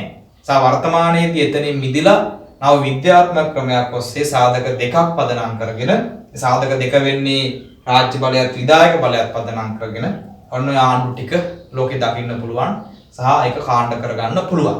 ඔන්නෝක තමයි ප්‍රශ්නේ පුරාවට අපි සාකච්ඡා කිරීමක් කරේ. එහෙනම් මේ කතා කරේ ආණ්ඩුක්‍රම වර්ගීකරණය ගැන සමස්ත පාඩමේ සංක්ෂිප්තයක්.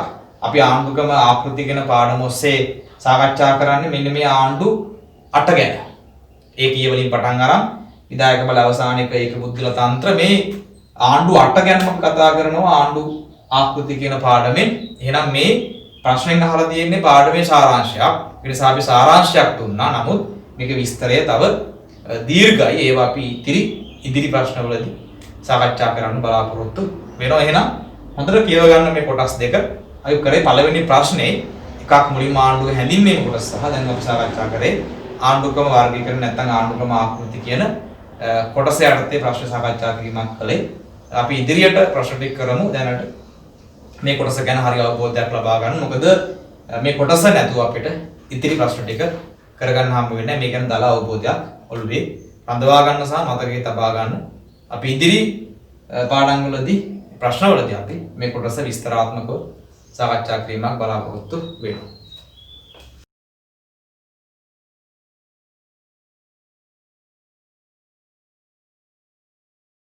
ආදරණීය දුවේ පුතේ විමර්ශා අධ්‍යාපන ආයතනය මගින් ඔබ අරගෙන යනවා ඔන්ලයින් අධ්‍යාපනයකට.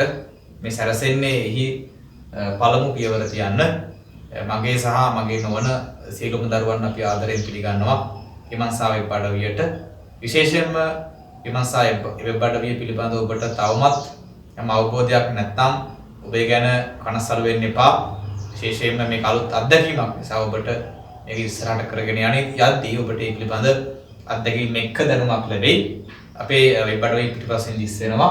ඔබ එකට ගිහිල්ලා මුලින්ම රෙජිස්ටර් වෙලා ඒ යටතේ ගුරු තෝරලා මගේ නම ඉස්සරහින් ඔබ ක්ලික් කරාම මගේ පන්ති පැවැත්වෙන වෙලාවල් සහ ඔබ ක්ලික් කරන වෙලාවේ පන්ති පැවැත්වෙන වෙලාවක් නම් ඒ සම්බන්ධව ඔබේ දැනුවත්භාවය ලැබෙයි.